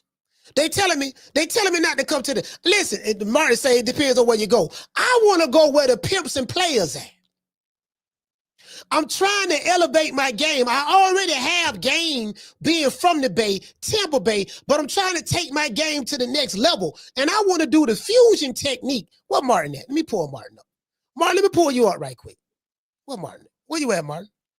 Yeah, see, Martin, I want to do the fusion technique. I want to fuse my game from the Bay with y'all game from the Bay Area, from Oakland. I want to combine it together, do the fusion technique, so I can be the ultimate Mac. You dig? He said, like every other city, he got this $1 million hole, he got a skid row. Okay, all right. Martin says it's okay for me to come.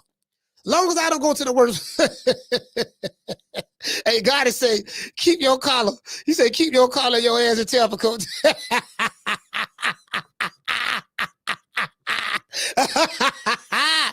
God is, I don't need you hating now. I don't need you hating. What we got to do now, what I'm trying to do, I'm trying to take the game to the next level. I'm trying to, Master Goku say, he say, no, don't come out here, Coach. Look here, I'm trying to take the game to the next level. That's what I'm trying to do. I'm trying to take it to the, I'm trying to take it to the next level. You know what I mean? So that's what I'm trying to do. I'm trying to take it to the next level. Yeah. You dig? It is what it is. It is what it is. You know what I mean? It is what it is. Listen, check this out. After the fight, I'm gonna probably call Bill. I'm gonna say, Bill, check this out, Bill. I want to go to the town, right? You know what I mean? So I'm finna get ready to go to the town. You know what I mean? Show me your old stopping ground. I'm gonna hit Bill up. Because I know, let me see, when he go back to Oakland, I'm trying to say, when he go back to Oakland. Yeah, when he go back to Oakland, I'm gonna say, nah, you know what? Because I know a couple of cats out there in Oakland, my damn self. I know a couple of cats out there.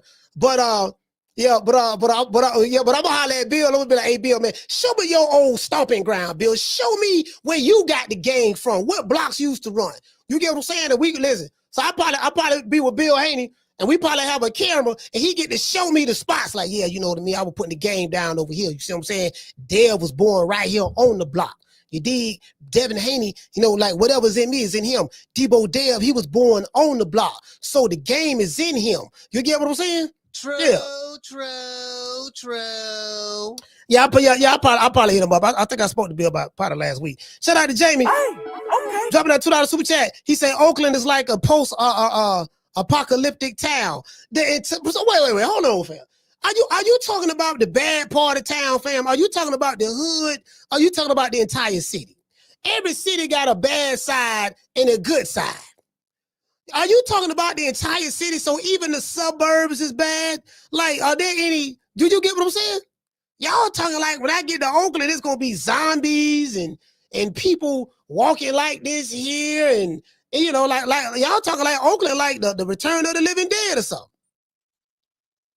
You get what I'm saying? Hey man, shout out to G5. Hey, He said Deebo Dev in 1, 2, 3, 4. Go get it in the field. Hey, shout out to Jamie Vasquez. Dropping that quarter over. Bam, dub on your boy. Hey, Leroy. Super chat received. Playtime's over, boy. Hey, what is that? He said crazy. He said crazy how a guy that got dropped 5 times versus Ryan is talking about someone's shin. It's still Deebo. He said it's still Deebo in 5 by atrocious KO for me. Okay.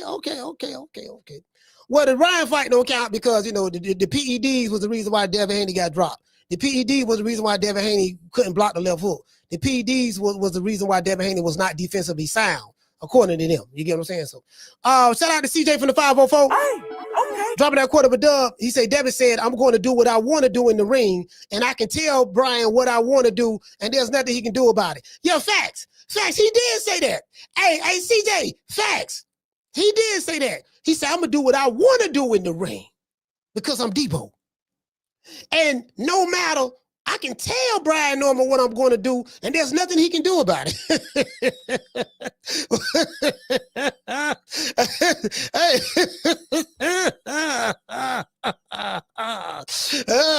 Okay. Shout out to Marquinhos. Dropping that $2 super chat. He said Brian Norman Jr. been hurt before. Deebo only been hurt once. 5 times. No, he been hurt. He been hurt more than once. That Lomachenko fight, he got hurt. Jose Ramirez fight, he got hurt. He been hurt more than once. You know what I mean? And then of course, he been hurt more than once. But I get what you're saying. Shout out to Jamie Vasquez. Dropping that $2 super chat. Oh yeah, I read that one already. You talking about the town? It's like the apocalypse. Man, boy, y'all, boy. Down from the bar, there's a platform stage. People pimping, sharp as razor blades. Hey, you talking like the apocalypse. You get what I'm saying? The town. Hey, what you say? Hey. I want to see this shit, boy. Boy, I swear for God, boy. I say, damn, boy, I'm trying to tell you, boy. Deebo talking like Clubber Lane. Get out my face. Don't need nothing you got no more. Don't need no hair's been messing up my corner. And you better get the bad look off your face before I knock it off. Goddamn Deebo, Deebo talking like Clubber Lane right now.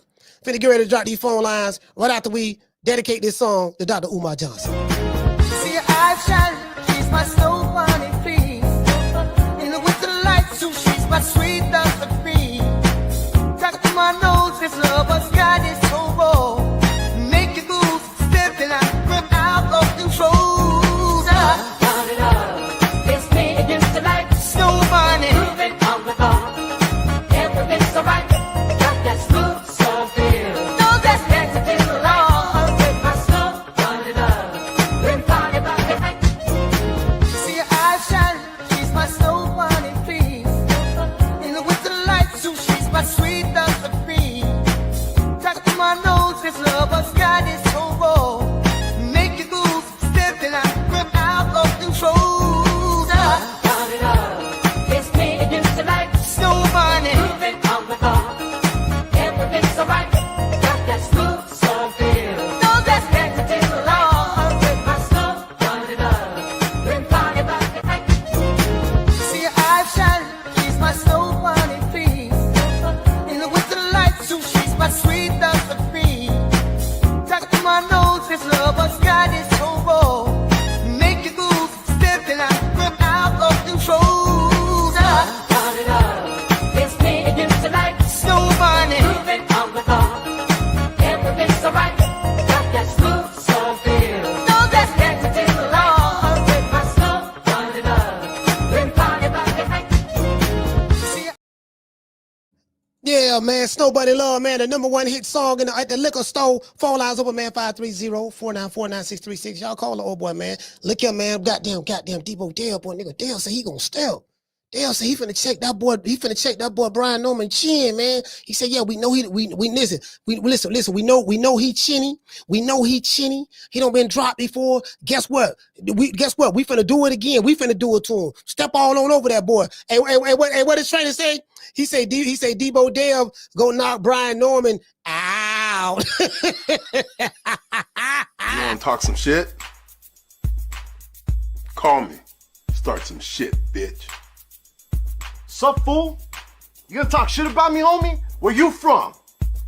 Hundreds of niggas is waiting for your motherfucking call, and they all talking shit about you right now. Call the coach at 530-494-9636. We waiting on your bitch ass. Yeah, man. I think we got a sample. I don't know why these motherfuckers. Hey, man, I don't know who doing this shit right here, dog. I don't know who doing this. But this ain't right. This ain't right here.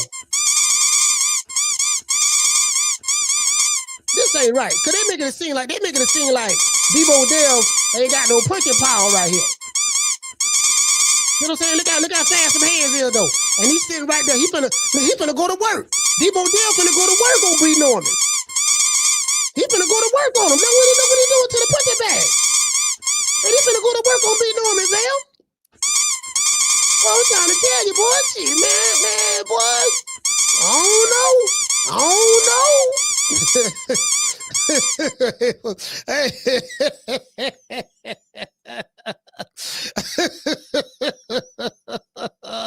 Well, these niggas wrong. They wrong, boy. They wrong. They ain't right. They ain't right about that. They wrong, dog. They wrong. Hold on, where you go? I gotta get the Deebo Dev training though, cause this is my guy. I love this dude right here. Like this dude right here, man. Like this dude right here, like fail. This dude right here, I don't know who this dude is. And the Ned, what's his name? Ned the Wino. But I like this dude.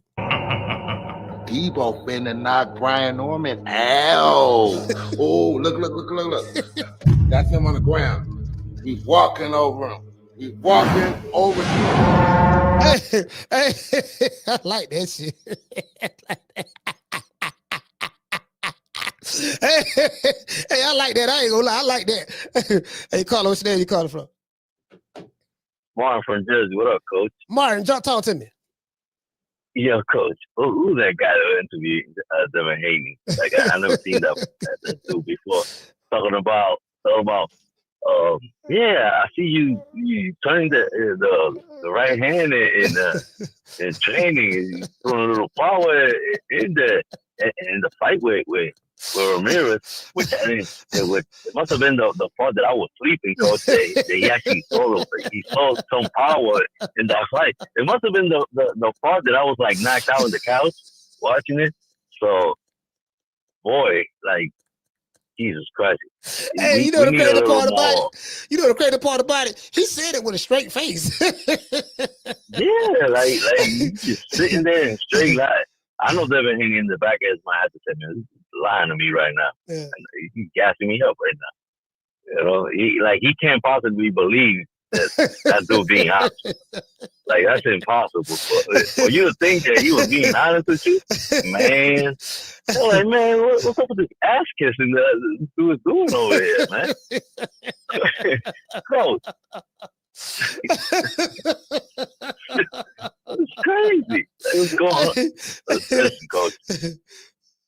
Right now, there's a word in the boxing world that needs to be like canceled, and that's levels. The next dude that I hear talking about levels, this and that. Oh my God! But anyway, Coach, man, this is crazy. We need a little more. Even though he was like a little racist, you know, they say he was racist. I know. We need a little more Larry Merchant doing interviews out here, man. Because these people doing interviews is not being honest, man. Yeah, they interview cutting coochie. They cutting coochie. All right, salute, fella. Hey, he said, yeah, man, you know what I mean? When you let him go, shit, man, that was something else. I feel you don't get enough credit. You don't get the credit you deserve for the performance you put on in that fight. I was like, man, he told that man that shit with a straight face too.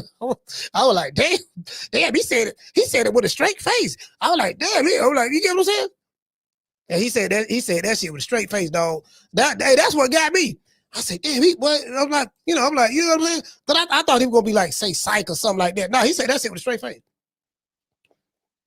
Hey, yeah, the levels. Hey, look here, man. Y'all remember the Puerto Rican assassin when he told Hamza Shiraz, "There's levels to this. I'm levels above you. Look, I fought Canelo. I went 12 rounds with Canelo. You never fought on this level before. I'm your Canelo. No, I'm your Canelo." You get what I'm saying? He told Hamza Shiraz that same shit. Levels. Oh, okay, all right. Carla, what's the name you called from? Hey, Coach. What's the name you called from? Michi. Michi. Where you calling from? College Park. College Park. Talk to me. Park. Yes. I think the word, the name Deebo Dev is like, it's equivalent to calling a goon in the hood the 6'8" and 350-pound Chinny. It's like reverse psychology. It's like, metaphorically speaking, like it's the opposite. Listen, Michi, check this out. Deebo Dev in 5. Deebo, he got muscles now. He got a 6-pack. Yeah. He's strong. He's on the Sneedy snack program, which is nothing wrong with it. It's legit, but they got a special sauce for him.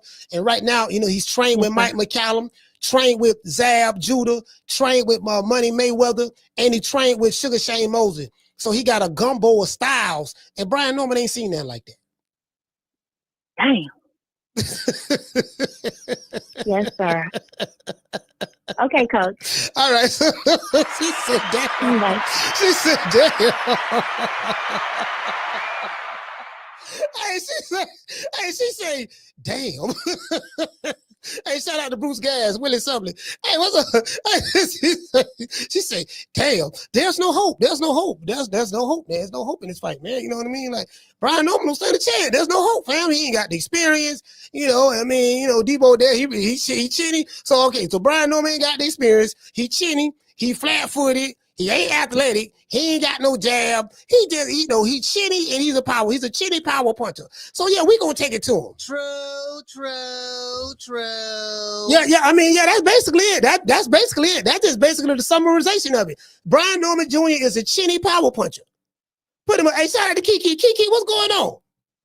Yeah, that's it. That's what I'm gonna say. Brian Norman Jr. is a chinny power puncher. That's it. Carla, what's the name you calling from? What's up, Coach? This Herb from New York. Herb from New York, talk to me. What's up, bro? I'm a little under the weather, so I'm gonna make this kind of quick and shit though. I was just watching a media workout.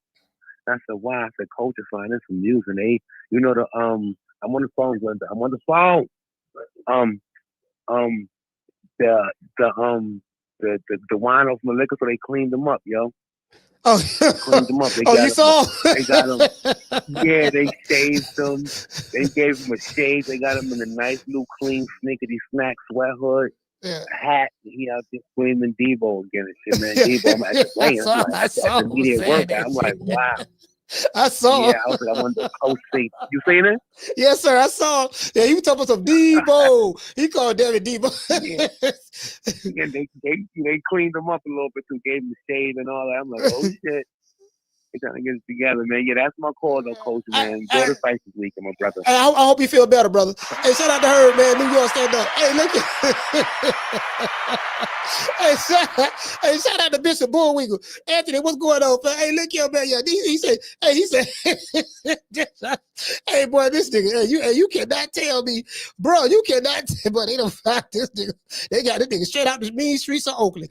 They got him straight out the mean streets of, I like him. I don't know who he is. But they got him off the mean streets of Oakland. I like this dude right here. What thing about Bill now? He gonna keep some good hype men in his corner. Now he gonna do that. Deebo finna knock Brian Norman out. Oh, look. That's him on the ground. We walking over him.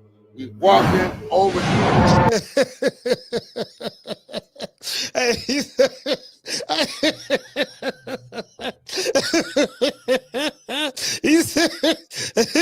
hey, bro. I like him. I like him. Hey, Carter, what's the name? Where you calling from?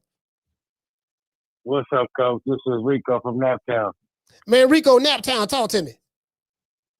What's going down, man? I was watching the media workouts. Man, Brian Norman's footwork looks amazing, bro. I don't know. They talking about how he's flat-footed. He sits in, you know what I'm saying? He sits in the stand. He was looking really good in the media workouts. Man, Brian Norman is flat-footed and chinny, according to Deebo Devin Haney. Man, I'm trying to tell you, man, it was looking a whole lot different in that media workout. I mean, I swear, he was looking really good. I don't know if it's just the workout, but boy, Devin Haney's gonna have some problems. Hey, look. Deebo Dev said we levels above this boy. Brian Norman is a chinny power puncher. He flat-footed. He ain't never fought on his level. He ain't never went 12 rounds before. So we know he gets tired and he gonna gas out. And he ain't never went, you know what I mean? He ain't seen nothing like this here. He gotta listen. Hey, listen, hey, Rico, listen, Brian Norman got to get prepared for Mike McCallum / Zab Judah / Sugar Shane Mosley / Floyd Money Mayweather. He got to get prepared to fight all of those styles wrapped into one. Is he ready for that, my brother? Is he ready for that? Man, we gonna see. Saturday is about to be here in a couple of days. We got 2 more days. We'll see, man. That's my call, coach. I said Rico downtown. Hey,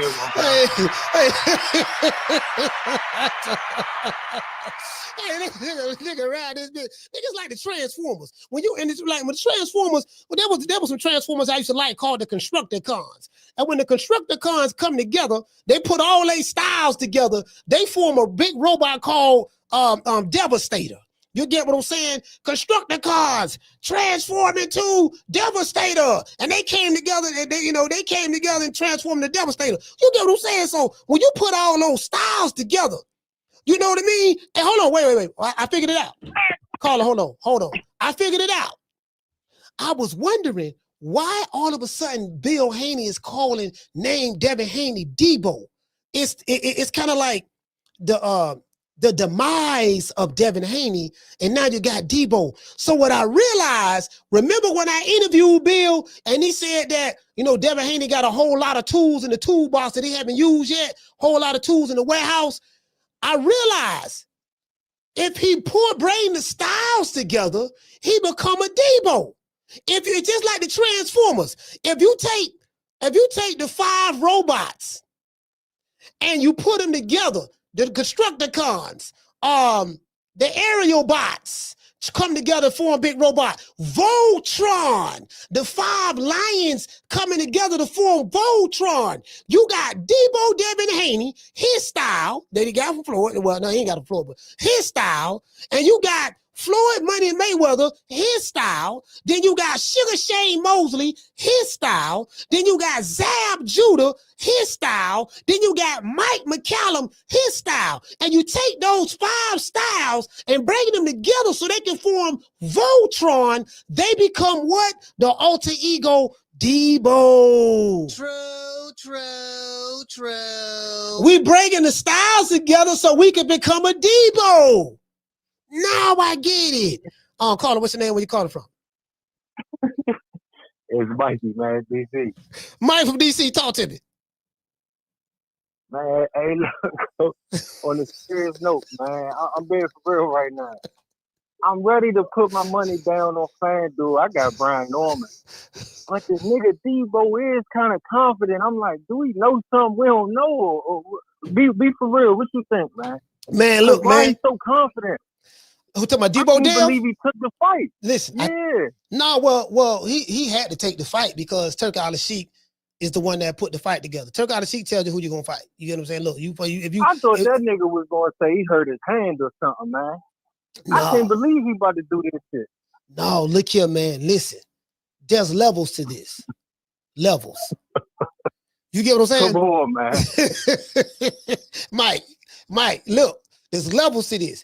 You got, like I said before, if you mix these 5 styles together, Devin Haney style mixed with Floyd Money Mayweather, mixed with Sugar Shane Mosley, mixed with Mike McCallum, mixed with Zab Judah, and you put all these styles, Zab Judah, you put all these styles together, you mix all, like Brian Norman ain't never seen no 5 styles into one. So, it might be some like Super Saiyan type shit. You get what I'm saying? Like, like Goku, how he, or Black Freezer. It might be some shit like that. You know what I mean? I don't know. But on a serious note, what you think this nigga going to just try to run from it? Like, I want to know what he thinking he about to try to do. Hey, I'm anxious. I'm anxious like you. He say, we got to take it for his word. He say, I'm not going to be hard to find. He say he going to step to Brian Norman.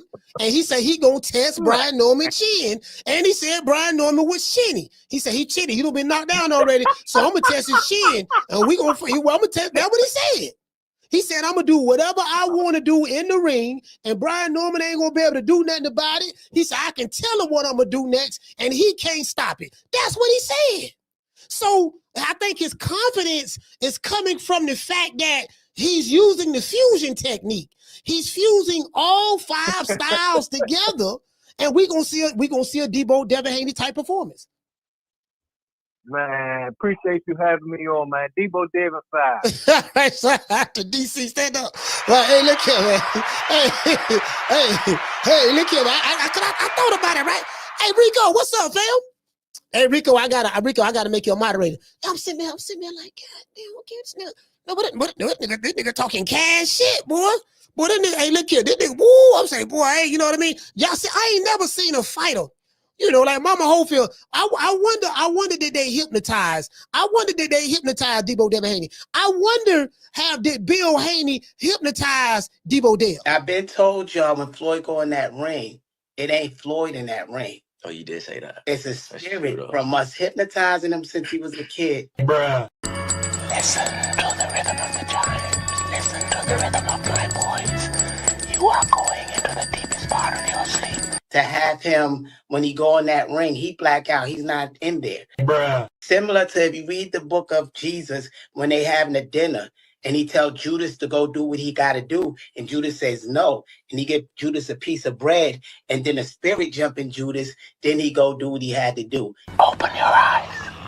In the innermost reaches of your heart, you are a tiger.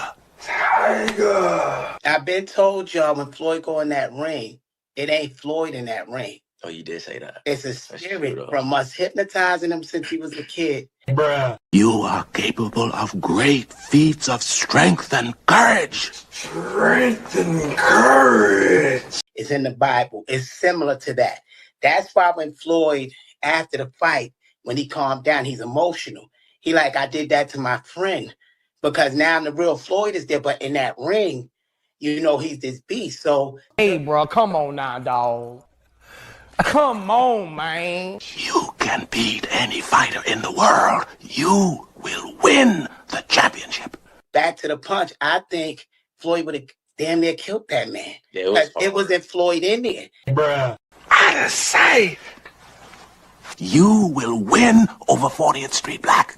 Win. Win. Invincible. Win. Mean. Win. Downright nasty with strength.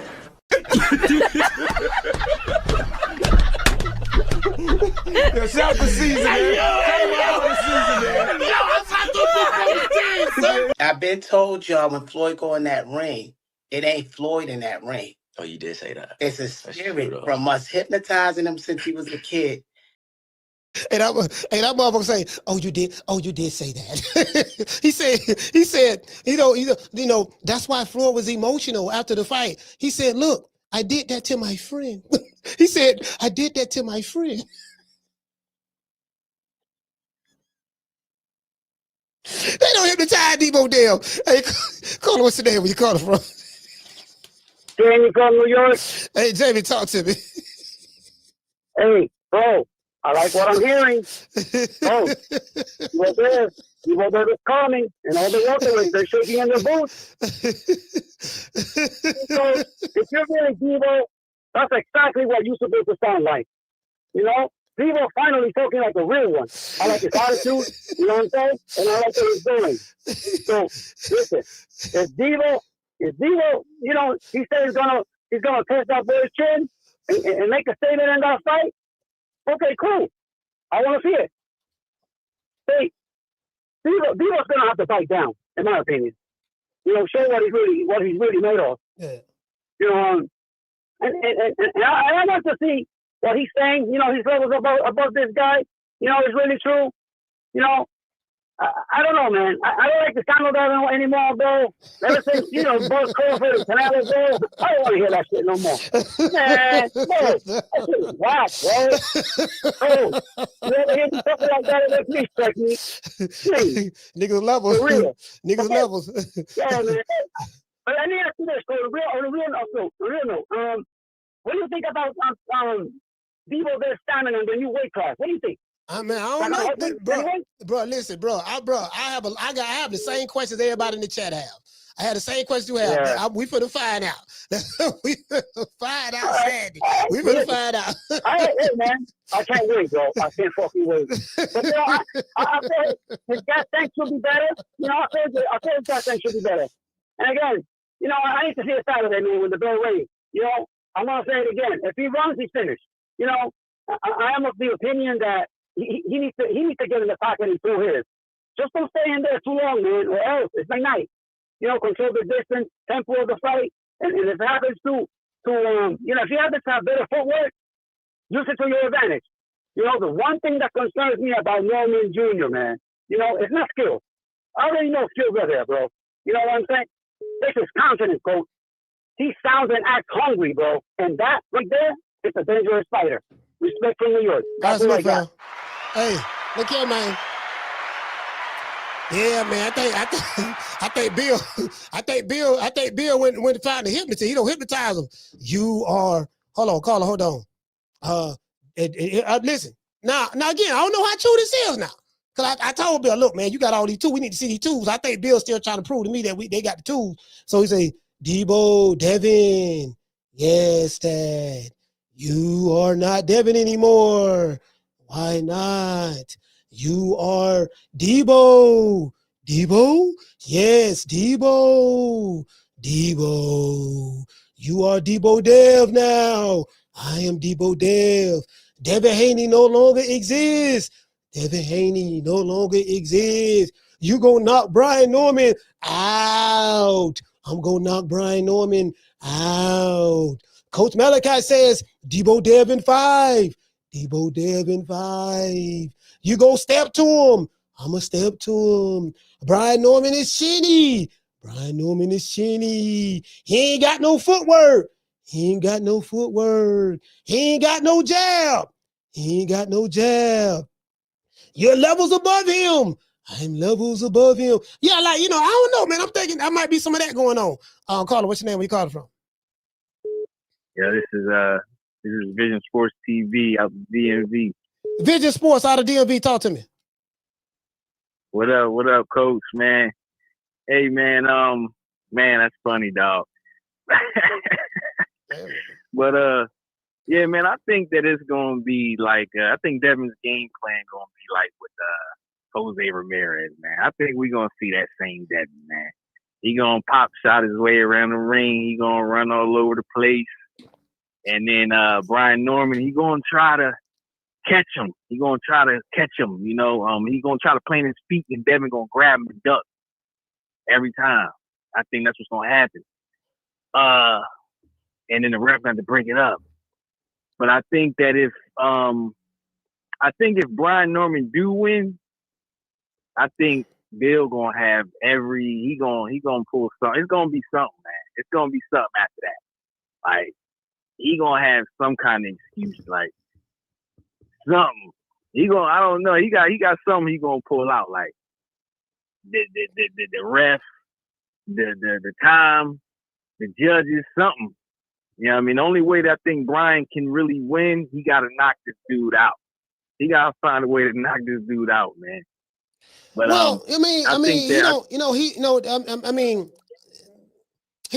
don't necessarily have to really knock him. He can't, you know. I would prefer a knockout, you know, because that clears all doubt. But you know, if you could just beat a dude up like convincingly for 12 rounds, you know, like, you know, you drop him a few times, he face busted up like he just effed up. But the thing is, like you're saying, you know, as a fighter, you know, you always want to leave it in your hands. you never wanted to get to the judge. I think every fighter should feel that way. Even if you don't get a stoppage, you have to thoroughly dominate your opponent. If it's close, because if it's close, they're probably gonna lean towards, the other guy. So as a fighter, your mentality has to be, I gotta control what I can control inside this ring. So I'm agreeing with you. Yeah, I'm hoping that he knocks him out, or that he gets to stop, because if he goes to the judges, I think Devin's a good boxer. He's not. I don't believe Devin has natural. He doesn't have like God-given strength and speed and boxing ability. He was taught boxing, and so he knows how to box well. So he's a pure boxer. Win on points. Devin Haney's a pure boxer. Yeah, he's a pure boxer. He can win on. Yeah, he can win on points. He's good enough to win on points if he runs around enough and don't get hit. and ducks down enough and things like that, and gets the rep and manipulates the eyes of the people that he's really hurting. Norman. You know what I mean? But so that's why I really want. I think I want Norman to at least get a couple knockdowns, really make it convincing. Because if he goes to the judges, it could be controversial. It could be controversial. You know what I mean? Kind of like the Lomachenko thing. You know what I mean? So I don't want that whole thing to happen. You know what I mean?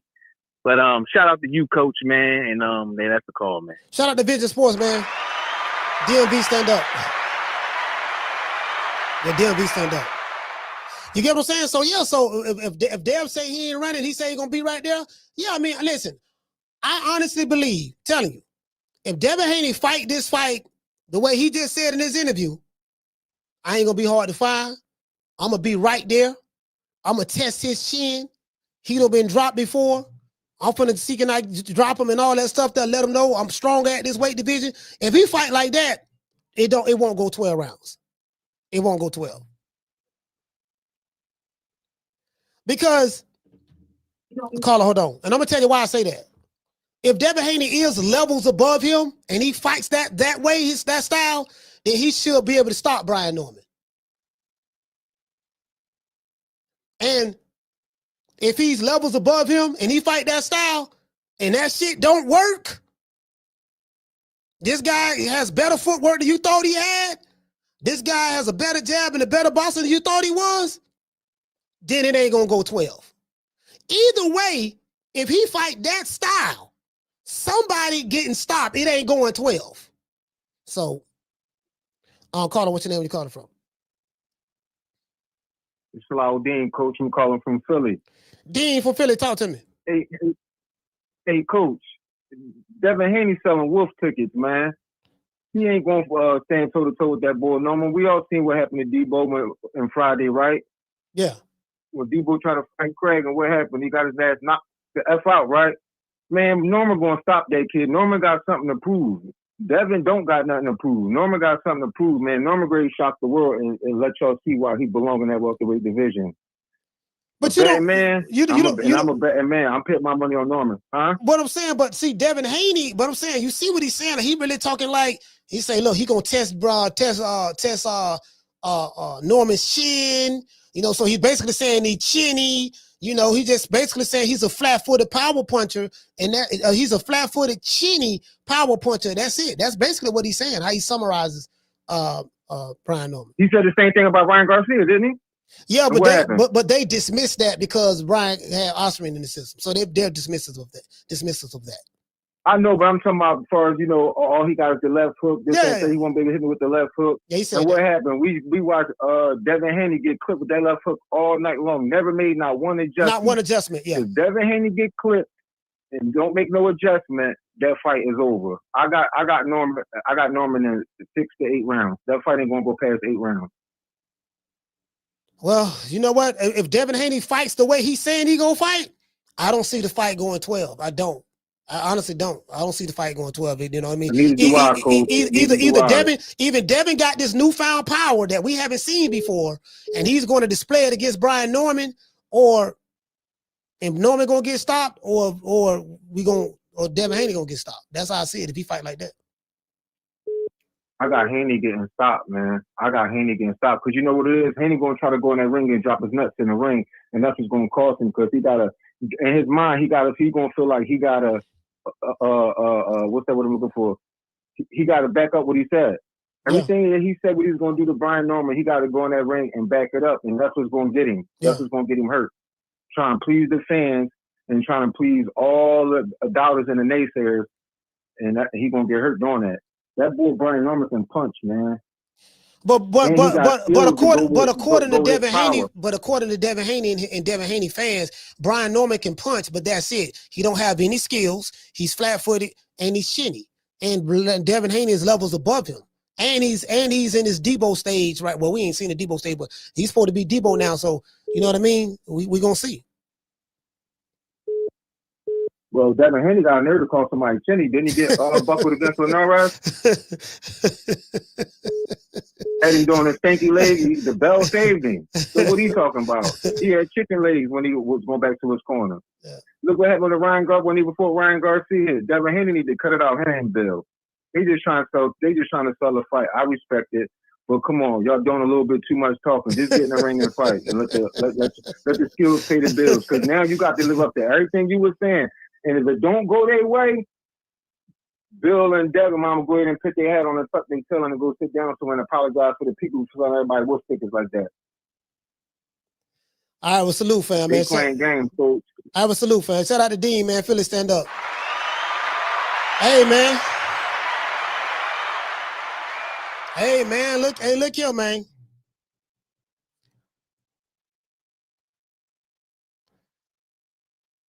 One thing I will say. Well, you know, those was that smaller weight classes. Carla, hold on.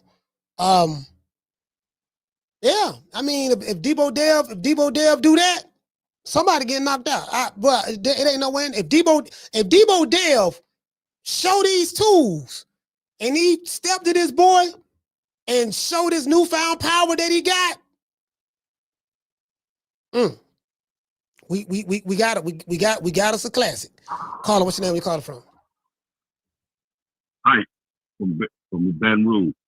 What do you say your name is, brother? Mike? Ike. Your phone sound a little staticky, but we gonna try to get to it. Say Ike from Baton Rouge. I don't know if you're on the Bluetooth. But...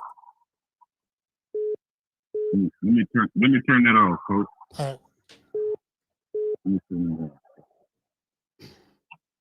Yeah, coach. Yeah, now? I can hear you a lot better. Yes, sir. You can hear me now, coach? Yes, sir. Yes, I can hear you. Yeah. You can hear me, yeah. I took my chain before I called you, coach. Took my chain before I called you. Cause I look, I don't want my daddy coming around there, me and Red, to get my bike. So I took my chain and I made sure I straightened myself up. So I won't get to you real and raw. Hey, Norman looked like he bought his business. Norman looked like the nigga fixed cars under a tree and ready to whoop some ass. I ain't lying to you. Yeah, he do. He do. He is a mechanic. I heard Dale saying, I'm going to be able to do what I want and move around and boxing. I hear you, dog, but it don't sound like you confident enough to say I can knock him out, so I'm going to put him on his back or not, do what I do. Or go up to 47 and dominate. I ain't hear none of them words that sounded confident to me. I only heard the regular Devin Haney I usually hear. I ain't hear nothing different. Well, Norman he did sound say, like he ready to just put it. He did say he gonna make it. He said y'all gonna be surprised at how easy I make it look. He did say that. He said he gonna make it look easy. Man, Santa Claus surprised me with a gift I ain't know I got. But like I was saying, Norman looked like the nigga that fixed your car under the tree, and he ready to whoop his ass in the ones that, you know, them jumpsuits niggas put on to fix your car. He looked like he whoop his ass in that. His mindset looked like that. Norman just looked like he ready for the moment. He looked like his lights ain't too bright and he ready. And when somebody look like that and they talking like that and they say they train their ass off for it, man, Devin gonna be in a world of trouble if he don't come out there and try to hurt that boy. If he don't hurt him, he gonna walk him. He gonna walk him, coach. That's all. That's my call, though, coach. All right, that's my call, baby. Shout out to Ike, man, Baton Rouge. Yeah, I told y'all, right? I say Brian Norman. I say Devin Haney is a Maserati. Devin Haney is a Lamborghini. Devin Haney is flashy. He's fly. He's popular. He's Hollywood. He have the baddies. He got the live, flying around in private jets, luxury. Brian Norman is just an old country boy from Decatur, Georgia, who live in Atlanta now. Daddy was retired as an ex-boxer and now a mechanic and owned a tow truck company. He's the son of a mechanic. Brian Norman is, I'm the dude that he could snatch a transmission out of a car with his bare hands. We talking about an old school car. He's a 1972 deuce and a quarter. He's a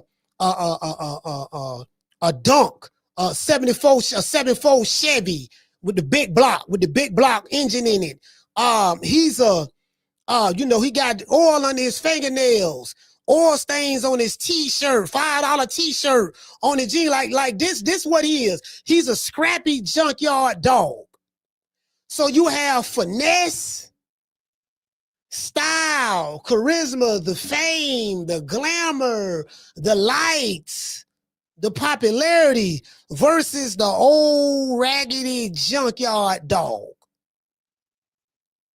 One guy got it all. The other guy's trying to get it. One guy ain't hungry. He like, I'm levels, I'm been that, done that. The other guy's starving. So, if come Saturday night, we're going to find out who is really levels above who. Because I'm going to be honest with you. I don't heard this shit before. And so far this year, every nigga, whether he was black, whether he was Hispanic, whether he was white or whatever, any motherfucker that came up and said they're levels above their opponent, they got their ass whipped. Literally. So we gonna find out. Deebo Dev is combining all of the styles together.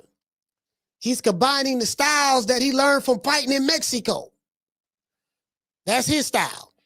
He's mixing what he learned from Zab Judah. He's taking Zab Judah's style and he's fusing it with his style.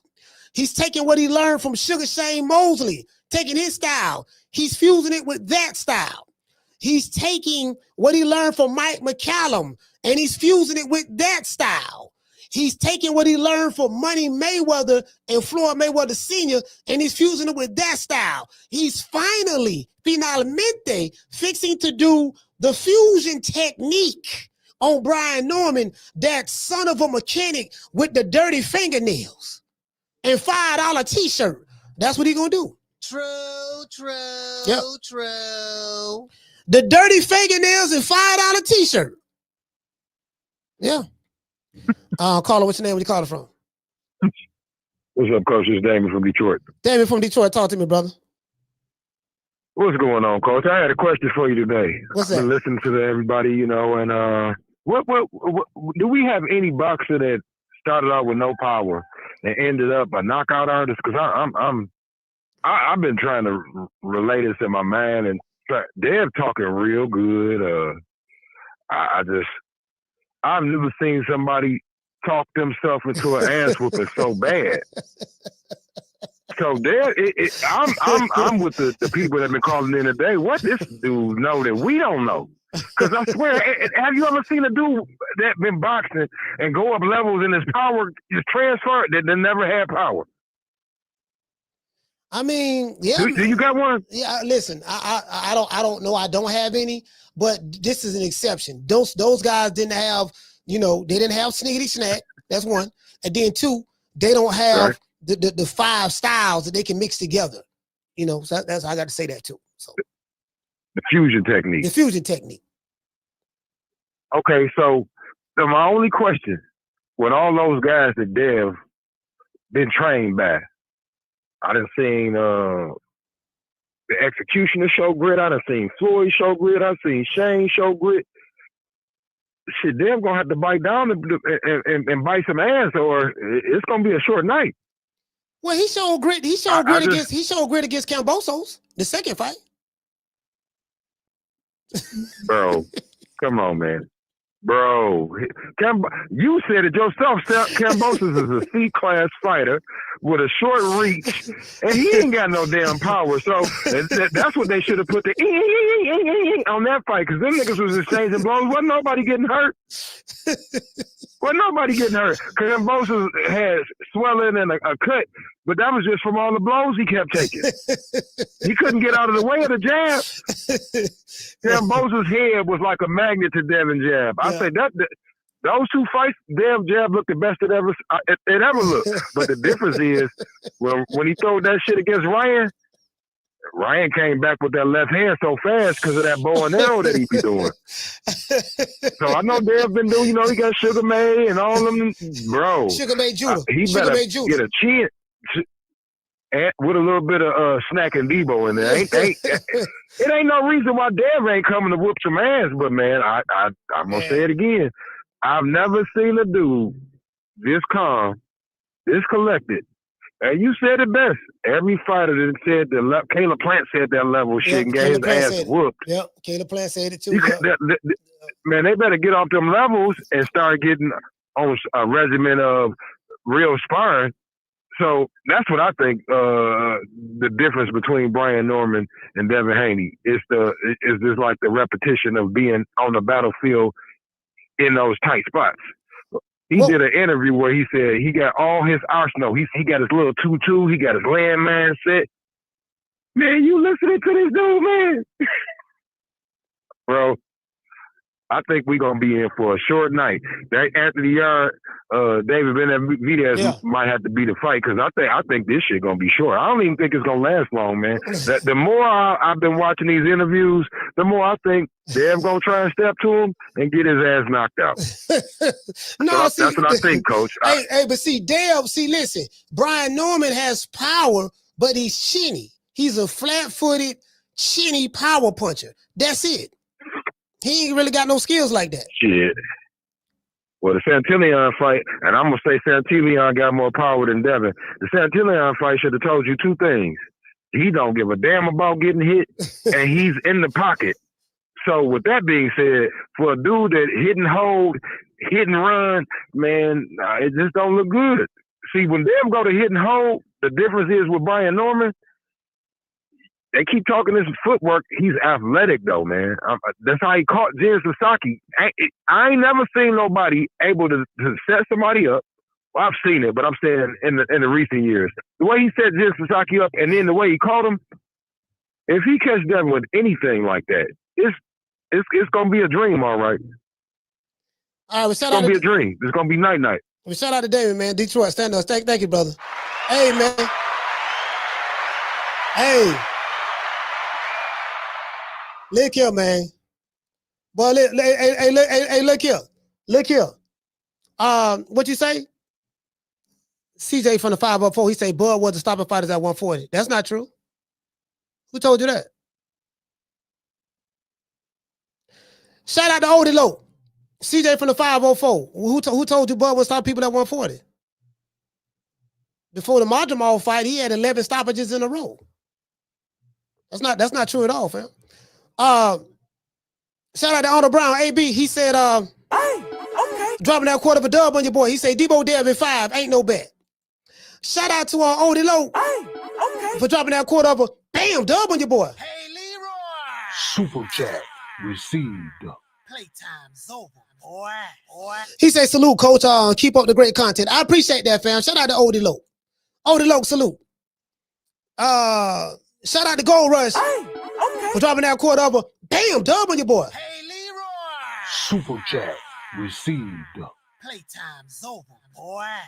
He said Bill sacrificed Dev when he disrespected Brian Norman's mom. Blame Bill Haney for this assassin. Okay, goddamn, blame Bill. He say blame Bill Haney for this assassin. Lord have mercy. Down from the bar, there's a platform stage. People pimping, sharp as razor blades. Yeah, like this is too easy.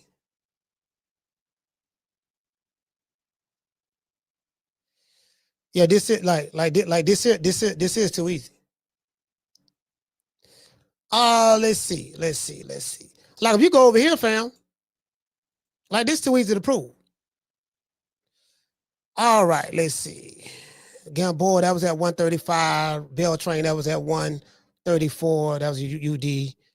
Thomas Delorme, that was at 140. He stopped him at 140. Let's see. Jean Pierre, that was at 140. He stopped him. Hammer and Hank Lundy, that was at 140. Bud stopped him. Let's see. Victor Postal, he went 12 rounds of Victor Postal, unanimous decision. John Molina Jr., that was at 140. He stopped him. Felix Diaz, that was at 140. He stopped him. Let's see. Julius Ndongo, when he became undisputed, he stopped him. Then he stopped everybody in the welterweight division. So before we even get to the welterweight division, he stopped Ndongo, that was at 140. That's one stoppage. He stopped Felix Diaz, that's 2 stoppages. He stopped John Molina, that's 3 stoppages. He went 12 rounds with Victor Postal. He stopped Hammer and Hank London at 140. That's 4 stoppages. He fought Gene. That's 5 stoppages. That was at 140. He stopped Thomas Delorme. That's 6 stoppages. So you get what I'm saying? So he had 6 stoppages. He fought 1, 2, 3, 4, 5, 6, 7. Out of the 7 fights he had at 140, 6 of them were stoppages. So how Bud wasn't stopping nobody at 140? Who told you that? Just asking. Maybe he was talking about a different Bud. Maybe he was talking about a different Bud. I don't know. Shout out to Clinton. Clinton, what's going on, fam? Shout out to the Natural. The Natural, what's going on? Yeah, man. Hey, what you say? He said he don't know. He can't know. hey, he said. Fuck you all rolling up on for, cuz. He must don't know. He can't know. Huh? He can't know. Yeah, man. Y'all, man, for real though. You get what I'm saying? Shout out to Moneymaker. But when you are put in a certain position, he should be he's able to, like me. You know, when I was in a position, I can pick and choose who I want to, because I earned that right. Hey, shout out to the goddess. The goddess, what's going on, goddess? Miss Black Panther in this BI. Summer is in this BI. You get what I'm saying? Jack and Jaws. He say, do your homework. He says,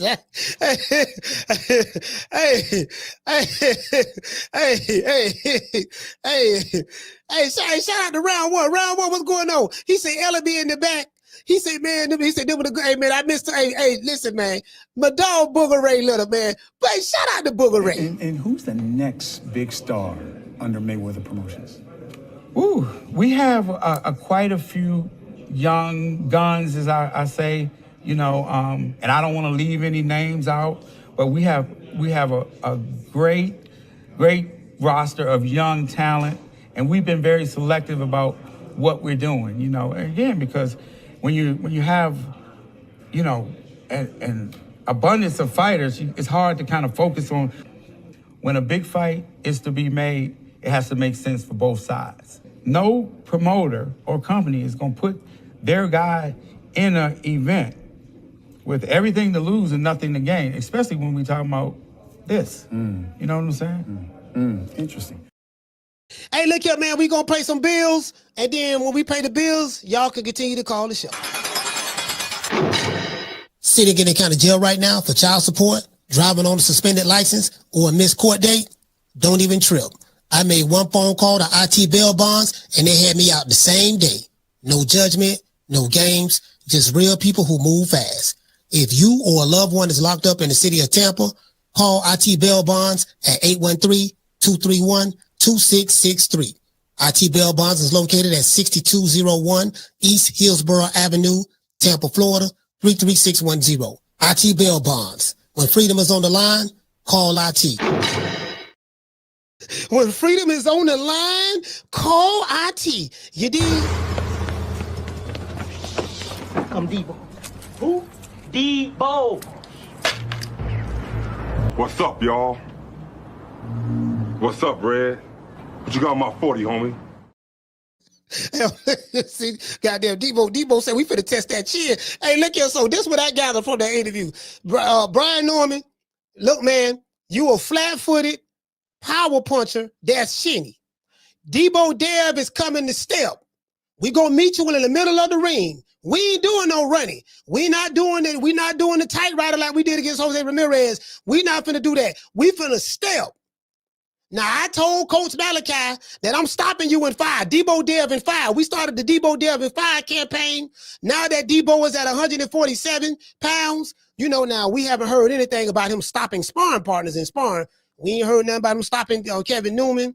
We ain't heard nothing about him stopping Troy Isley in sparring. We ain't heard none of that. But that's neither here nor there. What we hearing about is this here. This Deebo Dev. I told y'all, I gave y'all a clue how it's going to go down. Every fighter has their own style, whether they got it from somebody else or whatever. They have things that they have a certain style of fighting that you're known for doing, right? So Devin Haney, not talking about Deebo, that's a different person. Devin Haney has his base style, what he's known to do. This fight, as Bill Haney told me when I interviewed him in Miami, he said, well, Dev got a lot of tools in the warehouse that we haven't used yet. So what we are going to do in this fight, we're going to take Devin Haney's style, and since we train with Mike McCallum, we're going to mix Devin Haney's style with Mike McCallum's style on November the 22nd.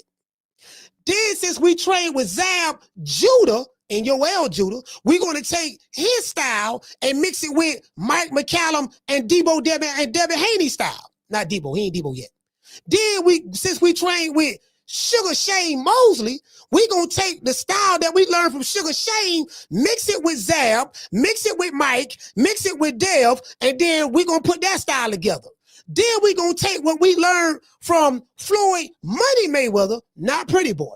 Not Pretty Boy. We ain't learn on Pretty Boy. We didn't teach us that. We're going to take that style. We're going to take Floyd Money Mayweather style, mix it with Mike McCallum style, mix it with Sugar Shane Mosley style, mix it with Zab Judah style, mix it with Devin Haney style, and guess what? We going to form Deebo, and Brian Norman going to get knocked out. Hold on. We got another call calling it. Diffusion technique, because he a flat-footed power puncher. That's chinny. Caller, what's your name? We calling from? CJ from the 504, Coach. CJ, talk to me. What's up, man? Yeah, I was in the chat. I was responding to the man saying that the caller said that, you know, powers that move up punchers that move up in weight or fighters that move up in weight, they don't increase in power. And the first thing came to my mind was Bud stopping all the fighters at 147 when he moved up. And I remember that he didn't stop Victor Postar, but I forgot that he stopped all the motherfuckers. So I think using Bud Crawford was just a bad analogy. But Pacquiao is one of them that moved up in weight. And once he moved up, he was seemingly stopping every goddamn body once he got to like welterweight. And even at 54, he was stopping the Margaritos, stopping De La Hoyas. He was stopping motherfuckers. And I don't remember him stopping people like that. But see, the problem with that is this here. Pacquiao was also thought to be on PEDs. And once Pacquiao started being drug tested, because that's what Floyd Mayweather wanted, once he started being drug tested, he wasn't knocking nobody out anymore. I'm not saying he was on PEDs. I'm not saying that. But that was a strong accusation that was going around to the point to where Floyd Mayweather Sr. said, no, was it Floyd Mayweather Sr.? I think it was Floyd Mayweather Sr. or Roger Mayweather. They said, yeah, I think it was Roger. He said, yeah, he on that shit. And then Floyd Mayweather said it, and Pacquiao sued Floyd, and they ended up settling out of court for defamation. But when Floyd fought him, and he said, look, he got to be blood tested. When he did that, Pacquiao wasn't knocking nobody else out. So I'm not saying that Pacquiao was on PEDs. I'm just saying, you know, that was a big speculation on that. So when you say that, I just want to put that out there as well. Yeah, honestly, I can't remember anybody like in my head that, because I've been watching boxing for the past 20+ years. I can't remember anybody besides Pacquiao that actually moved up and actually, you know, increased in power. But like I said, man, I look at the way I'm looking at how Devin looking. I'm looking at how he punching and shit. And I gotta tell you, bro, since the boy not depleting himself, because Devin is a big dude, man. he a real big dude. He like 170, 180 walking around. And the cut down to 135, 140 pounds, this shit is ludicrous, man. It's ludicrous that man cut down that damn low. Well, that's what he wanted to do. It seems like him being, I don't know if it was worth it, because like I said, the dude was depleting the hell out of himself. And I don't know, but him being at 147, because we haven't seen him at 147 yet. We about to find out though. I think there's three things that will determine how Devin does in this fight. And that's the fact that Devin has this motivation. You understand what I'm saying? Devin has put in the correct preparation, and a lot of people are doing a lot of speculation. Mm-hmm. And you understand what I'm saying, Coach? I think those things is what's going to make Devin come into this fight and really show and prove that he belongs on top of this pound for pound list. Because I'm gonna tell you, man, they called Brian Norman's name on that arrival, and the way his eyes look, the way he looking, I start clutching my chain, man. The boy got it on his mind, man. Devin got to come in there, motherfucker. He got to try to hurt this dude. If he don't come in there with the mindset to fight, it ain't gonna look good. And that dip into you said it earlier in the show, him throwing a jab and dipping to the right. I don't want to see Devin dipping to the right, because I can see Norman could throw a left uppercut and catch Devin while he's dipping to the right, dipping into that punch. That shit would be all over with. But yeah, it's gonna be a good fight, man. I'm excited about Saturday, but I appreciate the call, Coach. Hey, shout out to CJ. Salute, fam. The thing is this. If Devin can hold ground in the center of the ring, right? Brian Norman is a black fighter. He's an athletic fighter. Now, I've been hearing some of these pro Devin Haney channels, and I'm like, they're talking like, and then from what I'm hearing from Devin Haney, they talking like, look, this just a power puncher, flat-footed, ain't fought nobody. And Dev say he gonna test his chin, as he said right here. We gonna test his chin, all of that. So that's telling me that Devin is gonna step. He gonna step. Now, the power thing, you know what I'm saying? Like, does he? So at 147, you got to understand, when he fight people, he's weighing 165 when he rehydrate. See, this what I don't think. This what I don't think people are looking at too. Devin has always fought people at higher weights. What I mean by that is this. When Devin Haney fought Regis Prograis, he weighed 165, damn near 170. When he fought Lomachenko, he was weighing 160 something. So he couldn't knock those guys out. Even though he came in weighing 160 something, damn near 170. Do y'all Carla, hold on for 1 second. Do y'all get what I'm saying? So it's not like, he was depleting himself, but yet and still, when he rehydrates, he's getting all of that energy back, because he's 165, damn near 170. You get what I'm saying? So, that's what he's doing.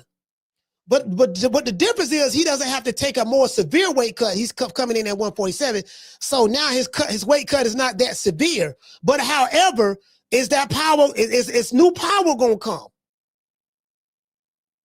Because he fought Jose Ramirez at 144, just 3 pounds less than 147. We didn't see the power. We didn't see the power with Ryan. We didn't see, I get what I'm saying. I haven't seen the power, so I'm trying to figure out how we gonna, the power just gonna be there. You know what I'm saying? All of a sudden, I don't know about that. I'll call her. What's your name? Where you call it from? Man, it's the south side of Houston.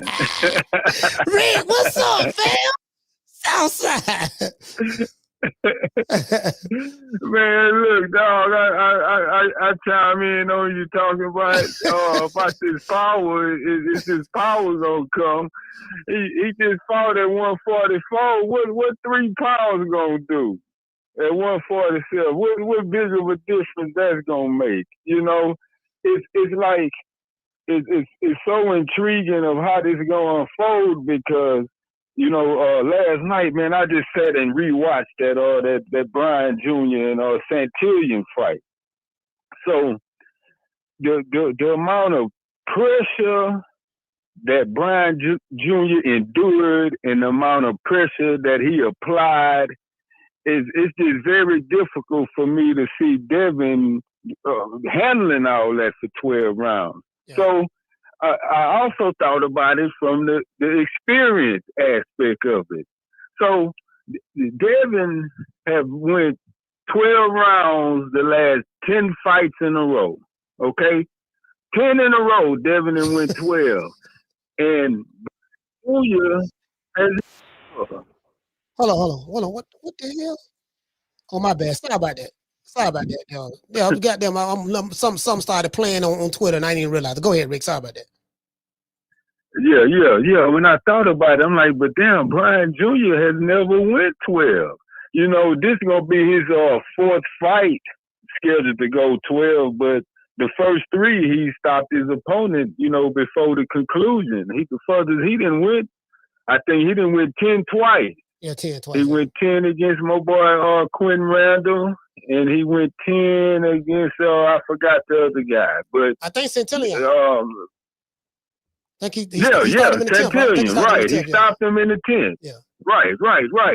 And so I'm like, how much of that experience Dev gonna be able to utilize, and how will Brian Jr. be able to cut off this ring with this? This possibly a replay of what Devin did with Ramirez. Mm. It's like, hell, he never been past 10. Devin the king of going 12. That's right up his alley. He ain't had a knockout since 2019. So hey, man, I just don't see Devin. Damn, man. Hold on, Rick. Check this out. Okay, so okay, let's flip it. Let me play. Let me give a devil's advocate. By Devin Haney being experienced going 12, could the game plan also be we gonna box this boy, take him into deep waters because he's never been past 10 rounds before. So we gonna take him there and drown him in the 10th and the 11th and 12th round. Do you think that Devin can do that? Hey, I know that's gonna be probably plan A. I'm pretty sure that's gonna be on the menu, but the way the trash talk been going. The way how they been both rough and gruff, how they both say what they gonna do to the other. In Turkey, they out there in Riyadh, so Turkey say no more Tom and Jerry. Yeah. With Devin's ego get to him, and he not just pity pat and try to run for 12 rounds and just outwit the lesser experienced Brian Jr. Will he gonna try to let his nuts hang a little bit and stand there in the pocket a little bit longer than what he used to, because I can outwit this young cat. So I don't know if Devin got that in him, because he really looked spooked against Ramirez. I mean, he looked so uncomfortable. I mean, he looked jittery, and Ramirez is not even the caliber of this young Atlanta bull he about to face. So I don't know, man. I got Brian Jr. winning, man. I just hope that Devin that face Regis showed up, and not the Devin that face Ramirez showed up. Hey, Rick, you know what though? He's saying, look, man, I'm levels above this dude. I'm not gonna be hard to find. He's saying I'm gonna test Brian Norman's chin. He's saying Brian Norman been dropped before. He gonna be surprised at how much stronger I am at this weight. He's saying all the right stuff. So I'm thinking he gonna run, but I'm like, man, you know what? Maybe he gonna show that he really Deebo. Maybe he gonna show that. I don't know. Rick, that's what I'm hoping. I'm hoping. Me too. Yeah. Hey, I want to see that big hand from Deebo. What Bill say? Hey, drop the big hand, Dev. Shit. Hey, if Dev want to be like Bill 50-0 in these streets, huh? So Dev got a little bit more to get to 50. So he got to come on with it in 3 days. Hey, man, well, I'm going to holler at you, though, dog. All right, salute, man. Hey, shout out to Rick. Hey, you get what I'm saying? Shit, I'm like, you did shit. I'm like, man, you know, Devin say he's stepping. Y'all heard the interview. He said, I'm stepping to this boy, man. Man, trying to tell you, this boy, he said Brian Norman chinny. Brian Norman is chinny. So he flat-footed and chinny power puncher. That's it. He ain't got no skills. Caller, what's your name? You calling from? What's up, Coach? It's Jerry from Baltimore. Jerry from Baltimore. Fucking man, I can't wait till the fight this Saturday night so we can find out. We're gonna find out things about both fighters. We're gonna find out if Brian Norman can compete at the next level because Devin Haney, especially Devin Haney on form, represents the next level. He gets that name on his scalp, man, and the sky's the limit for Norman. I like Norman. I like his style, man. I like everything about him. Devin Haney, there's a couple things I don't like about Devin Haney, things he's said and things he's done, but I think people are selling this guy short, man. Selling him short. I'm not convinced that there's going to be a difference in pedigree, Coach, in this fight. I've seen it before plenty of times, and I'm intrigued by Brian's power, of course, but I don't know, man. I just don't know. And I don't think Haney is not confident or unfit. He's very fit. He's very confident. So we got a good matchup to look forward to, huh? Hey, man, look here, man. The way Devin Haney talking and the way Brian Norman talking, it look like it's going to be a great fight while it lasts. Devin Haney says he's going to show. He's going to pull out all of the tools in his arsenal. So that's good. I think he can mix a lot of those styles he's learned from Mike McCallum and Floyd Mayweather and Zab Judah and Sugar Shane Mosley. He can mix all of those styles together. That experience, pedigree. He says he has newfound punching power at 147. So we're going to see that power in display. We haven't seen him knock anybody out since 2019. Maybe Brian Norman may be the first guy. Devin believes that Brian Norman is chinny and he gonna test his chin. So based on what Devin Haney is saying, we should have a great fight. Yeah, I don't think Norman's chinny. If he's banking on that, I don't know. I see Norman get tagged with some good punches. I don't see chinny. If anyone's chinny, it's Devin. But it's a classic matchup of a boxer versus a puncher. Usually makes for a pretty good fight.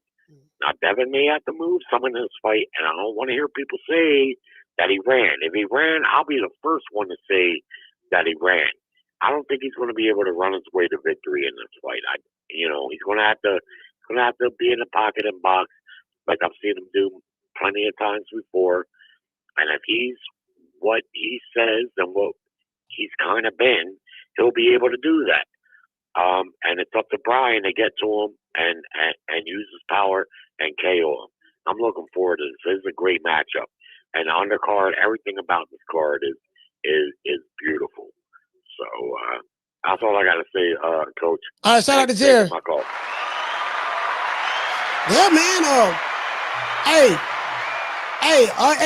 Rick, man. Shout out to Rick from the South Side, man. So that man, that's my main man. Right? I fuck with Rick heavy. Right, Rick made a valid point. Like at no point in time have we seen. Caller, hold on. Again. Devin has always been the bigger guy, and when he rehydrates to 160 something. When he's fighting Lomachenkos and Regis Prograis, guys who were smaller than him, and he couldn't stop them. Jorge Leonard, he couldn't stop him. Stop these dudes. Because when he rehydrates, he's the bigger guy. So conventional wisdom is, okay, now that I've gained weight, I don't have to deplete myself that much. So now I feel a lot more stronger. That is true. He should feel a lot more stronger. Does that mean he gonna sit down in the pocket or plant his feet to land that, to turn that right hand over and come back with that left hook and dig to the body like he's supposed to and come up with that uppercut? Is he gonna do that? Do more sitting on his shots in this fight? When you do that, it's a high reward because you can get a knockout or stop your opponent or break him down. But there's also a high risk. It's a high risk, high reward fight. You have to have the level of ring IQ to be able to fight like that. Bam Rodriguez is a perfect example of having excellent ring IQ. The angles, I haven't seen Devin Haney use any of this stuff. I don't know what his footwork looked like in the pocket because I ain't never seen him fight in the pocket. I like the stuff I see Bam do. I ain't never seen Devin Haney do that. Never in any fight. What is Lomachenko? What is Linares? What is Jojo Diaz? What is Ramirez? What is Prograis? I ain't never. The best I've seen him look was Regis Prograis. That's the best I've seen Devin Haney look against Regis Prograis. To be honest with you. So I'm like, I'm anxious to see these tools that Bill is talking about. I'm anxious to see them. Because I ain't never seen them, but I'm hoping we see them this weekend. Carla, what's your name? Where you calling from? It's Clayton from Austin, bro. Austin, Texas. Clayton from Austin, talk to me. Hey, man, I'm watching your podcast now. For some reason, I got logged off and I came back on. I look for it again, and there is a YouTube page that's running simultaneously with yours. What is it called? 1,500. It's called Boxing with Coach Malachi? Yeah. Yeah, that's my channel. That's my second channel. Okay, sweet. I was like, wait a minute, man. They look like somebody trying to, take your subscribers from you. Yeah, I appreciate anyway, that, man, I got Norman in 7, Haney in 12. Norman in 7, Haney in 12. I love Norman, but he gasses after about 7 rounds. Who did he gas against? Oh man, Santillion. Oh man, these guys' names ain't. You talking about the dude he knocked out? Yeah, and then he got oh gosh, what's that other guy's name? Black guy. Quentin Randall, which was a weird fight. He was kind of smothering his punches. Yeah, that was an ugly fight, though. Yeah, he's not even that same fighter no more. But I just feel like if it goes to 12, I feel like the judge is gonna give it to Haney. Oh, okay. So, all right. Anyway, that's my call, man. All right, salute, fam. Austin, Texas, stand up.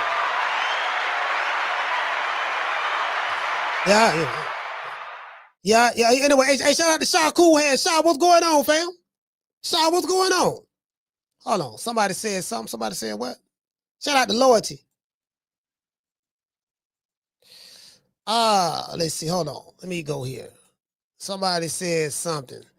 What you say, Loyalty? Shout out to Loyalty. Hey, okay. Dropping a $2 super chat. He say Auntie was talking about you yesterday. Talking about Mama Ho? What Mama Ho was saying? I really don't give a damn. I really don't give a damn. Mama Ho feel, I really don't give a damn. Yeah, so anyway, yes, it is what it is. Mama Ho, no, I'm not the one to be played with. Shout out to Rick. Hold on, but this another thing too, right? Hey, Rick, check this out. I don't blow this whole thing up about the Santillion fight. Let me tell you why. They say, well, Brian Norman, he got gas in the Santillion fight. I said, well, this is too easy for me to blow up. The Santillion fight was a very, very physical fight. The level of physicality that Santillion brought, and Santillion was looked like he was bigger, harder puncher. The level of physicality that Santillion brought, and he fought that guy in his backyard. I think Brian Norman was a 9-1 underdog in that fight. Fought him in his own backyard. top rank fed them to Centennial because they thought Centennial was gonna beat Brian Norman. Like literally.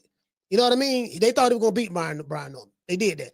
So what I'm saying is the level of physicality that fight. See, that's what y'all failing to realize. That was a very, very physical fight. Centennial landed some good shots. Brian Norman landed some good shots, and he stopped Centennial.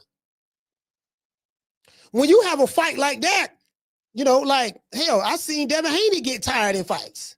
The Lomachenko fight, to be perfect is a perfect example. Especially that 9th, that 10th and 11th round. Well, when Devin went back to the corner, he was huffing and puffing. He said, Dad, he don't figure me out. He don't figure me out. Y'all forgot about that? So fighters get tired in fights. But in that fight, I mean, I didn't see no gassing. He stopped that dude. Knocked him out.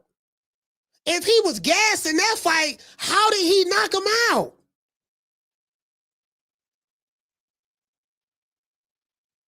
Normally, when you get tired, you lose power, right? You lose punching power. Yeah, he gassed. He loses power. He loses form. No, he knocked that dude out, according to what y'all said, gassed and tired. Brutally. Had him leaking all over. The man was bleeding everywhere like a hog at a slaughter shop. And then the Quentin Randall fight. Quentin Randall is hard. It's a hard fight, bro. That dude got some long ass arms. Brian Norman won the fight. It was an ugly fight. But that dude got some long ass arms, bro. Like, y'all got to look at the style of the fight it was. What kind of fight it was. What was the dimensions in the fight?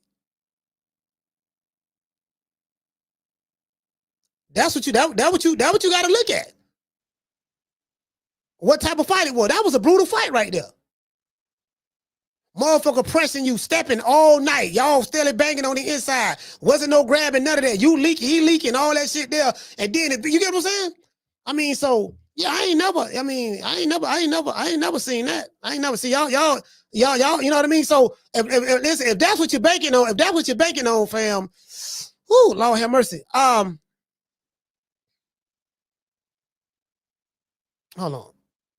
Shout out to the Cardenas. Hey, okay. Dropping that $2 super chat. He say Devin hasn't had a KO since Trump's first term before 2019. hey, listen, shout out to Keisha Bless. Hey, okay. For dropping that $2. Bam, dub on your boy. Hey, Leroy. Super chat received. Playtime's over, boy. Hey, she say, Brian, for the knockout, I'm gonna need my blame it on Coach Malachi shirt after the fight. Happy birthday to me. Salute. Oh, yeah, it is your birthday. I forgot all about that. It is Keisha's birthday. Shout out to Keisha. What we gonna do, we gonna celebrate. We always do this to everybody, right? We always do this for everybody. The day is her birthday. You know what I mean? I would play Luke. You know what I mean? What's your favorite zodiac sign? Aquarius. You know what I mean? We would play Luke. But you know, they don't want me to play Luke. I played Luke last time, goddamn it. YouTube hit me up. Look, man, you can't be playing Luke and all that stuff there. You get Lord, I want to play Luke because I know when Luke come on, but y'all be getting busy. But we're gonna do a birthday celebration for you.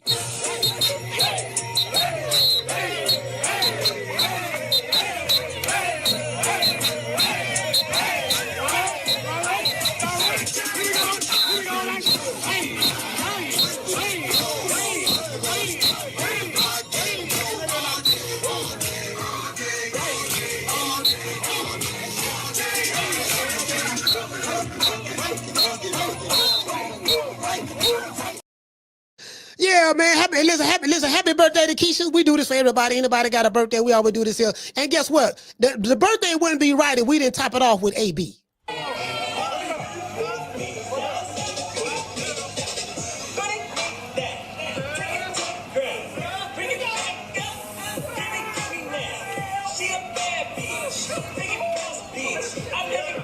Turn around.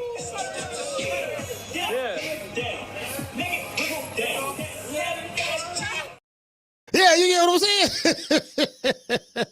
I'm like, fam, I'm saying for me, again, as I said before, tell you like I told Bill Haney, My guy. I'm all right with Bill. Bill all right with me. I'm all right with Brian Norman.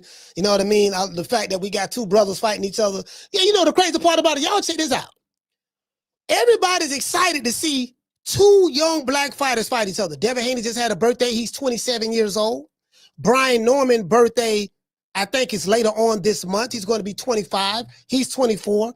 You get what I'm saying? And they fighting each other young in their primes. One dude said he's levels above.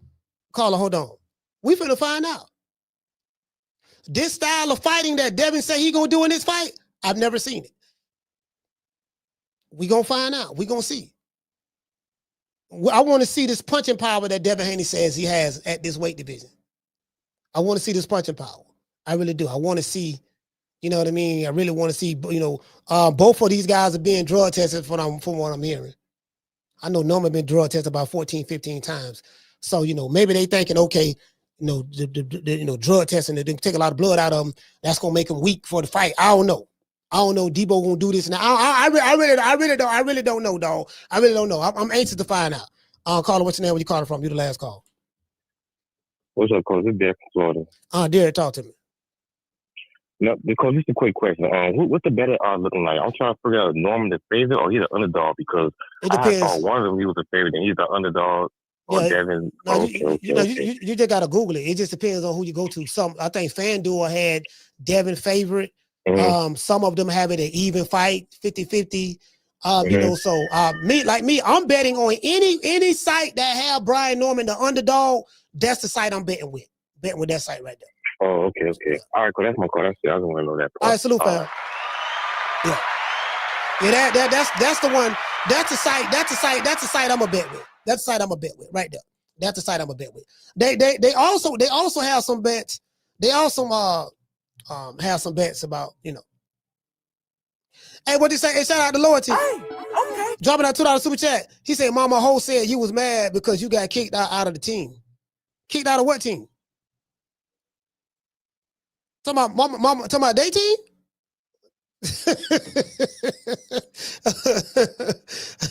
Hey, caller, what's your name? You calling from? What up, Coach? This your boy AB, man. What's up, man? Say AB? You know it, AB, man. What's up, man? AB, what's good with you? Talk to me, fam. Not much, cuz. Not much, man. Just letting y'all know, man. Hey, my cuz told me to start y'all, gangster. But check this out, man. 22nd, boy. Y'all know A-Town stand up, man. My cuz go got there, knock this Deebo Dev out. You know what I'm saying? We're going to put that ball in the stretcher. We're going to make sure, you know, when we get that win, we're going to call Coach back. And you know what I'm saying? We're going to tell Coach thank you for, you know, boosting that boy head up, thinking he got a hell of a chance in this fight. You feel? But everything all love, though, Coach. That what to say, love you, boy. Keep going with the story, nigga. You know you, fam. When we get in, we'll see you. All right, salute, man. He said it's good.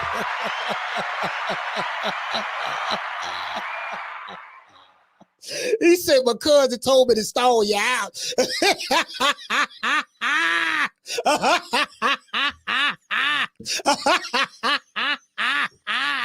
He said, yeah, I talked to my cousin. He told me to stall you out.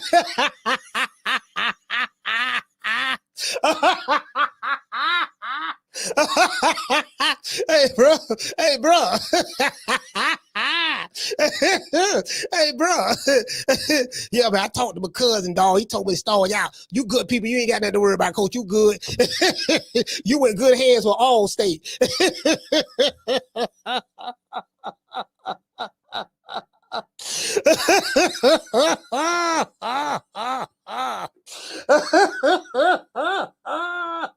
Hey, bro, that's the funniest shit.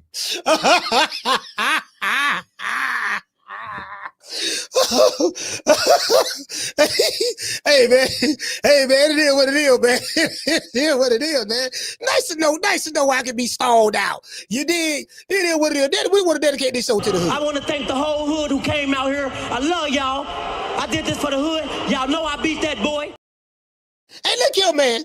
Hey, hey, next time I drop the phone lines tomorrow, y'all make sure you call the old boy. I want you to call me.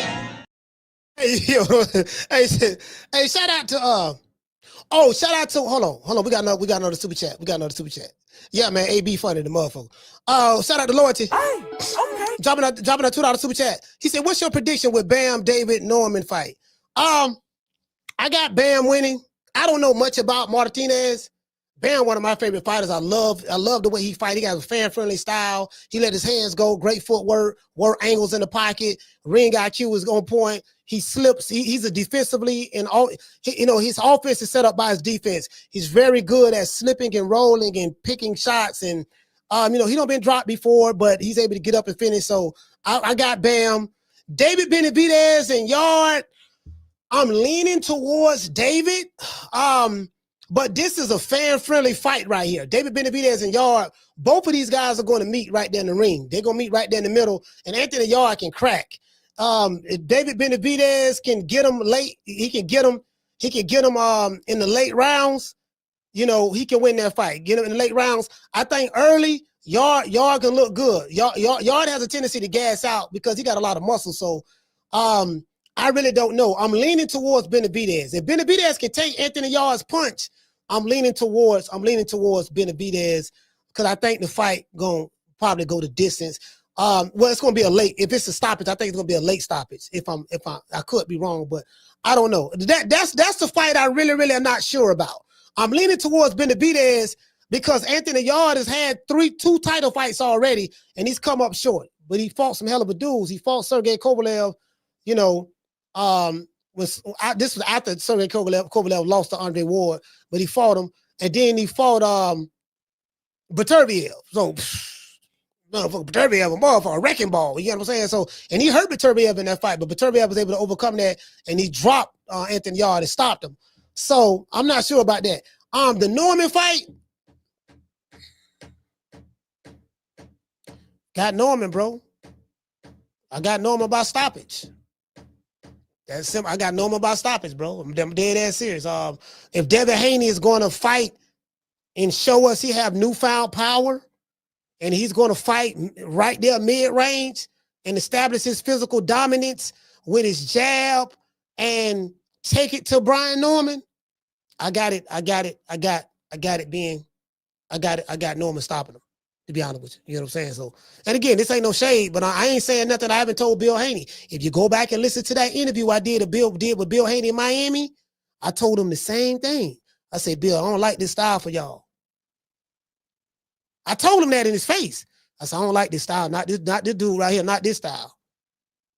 Because what Haney is going to have to show me this fight is, can he deal with the level of physicality that this guy's going to come with? Now, Devin Haney is saying that he's going to come with the physicality and he's going to test Brian Norman's chin. And all I'm saying is, I'm hoping, praying to the boxing gods, that's what he does. True. I'm hoping and praying he do that. I really do. Down from the bar, there's a platform stage. People pimping, sharp as razor blades. Hey, man, I'm going to give everybody a shout out right after these messages.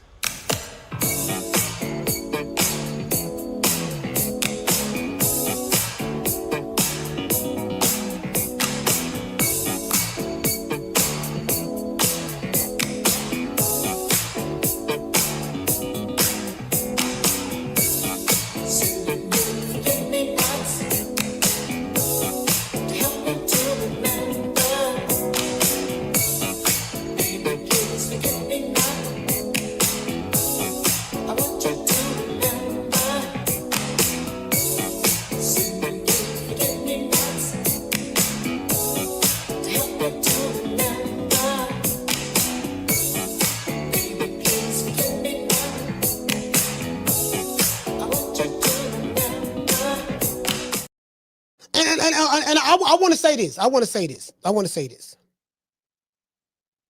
We're going to learn a lot from both of these fighters. According to Devin Haney, Brian Norman is chinny because he's been dropped before. He's a good fighter, but he only has power.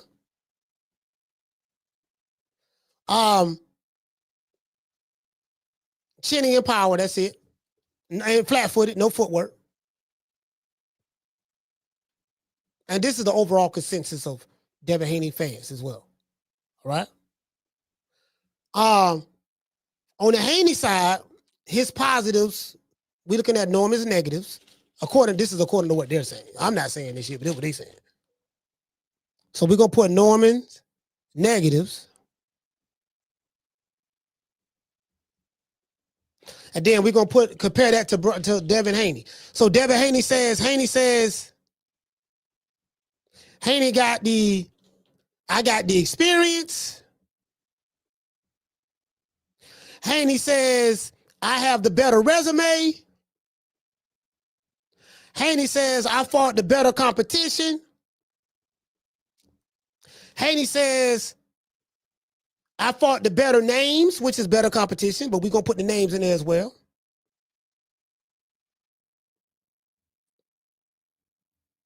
Haney says he's levels above Brian Norman.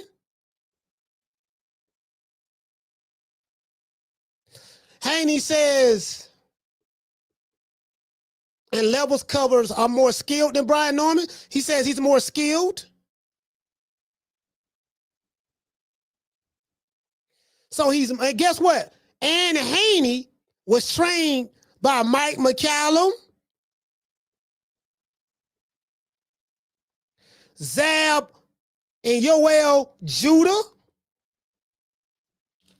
He was trained by Sugar Shane Mosley. And he was trained by Floyd Mayweather Sr. and Floyd Money Mayweather Jr.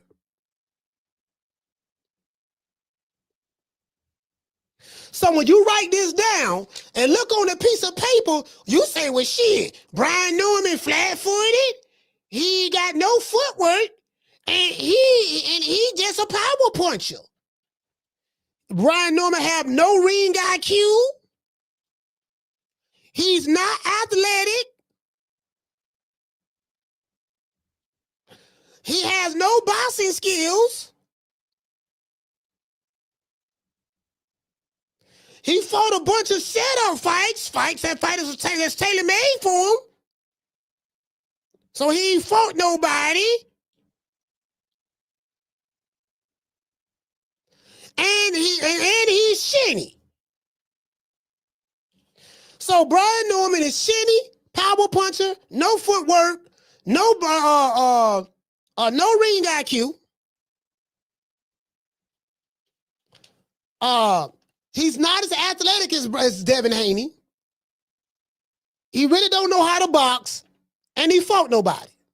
And you compare that to Devin Haney's experience, resume, better competition, better names. He's levels above Brian Norman. He's more skilled. He trained with Mike McCallum, Zab Judah, Sugar Shane Mosley, and Floyd Mayweather. Who you putting your money on? True.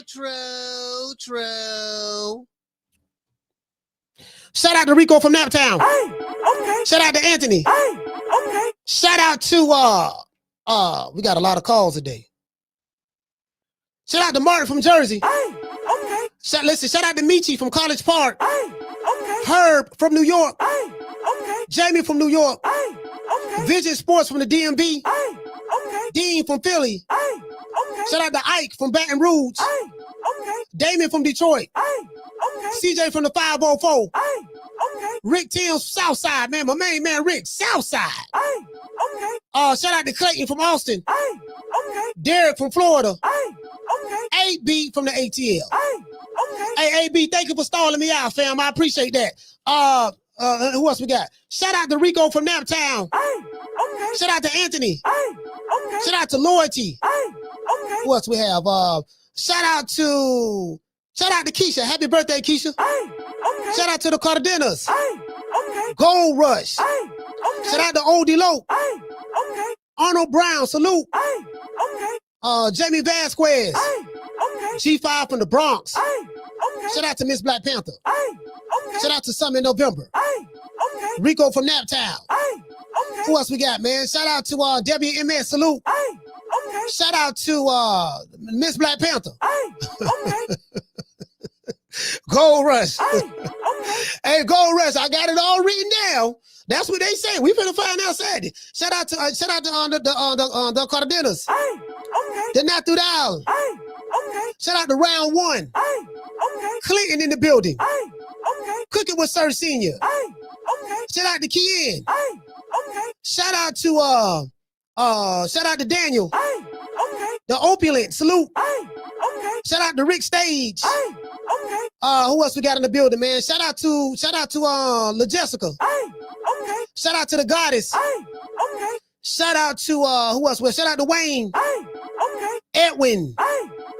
Lady T in the building. Shout out to JDV. Who else we have in the building? Shout out to Weedy. Weedy say Jit not ready, coach. We gonna find out Tuesday. We gonna find out Saturday. We gonna find out Saturday. Hey Rico, what you say, Weedy? You say Jit not ready, huh? Yeah, we finna find out Saturday. Shout out to Edwin. Shout out to Edwin. Shout out to Schoolo. Cooking with Sir Senior. Shout out to Dog Man. There's levels to this. I'm levels. There's levels. We just say Devin gonna watch Jit. He gonna watch him, huh? All right. Shout out to Chris Legg.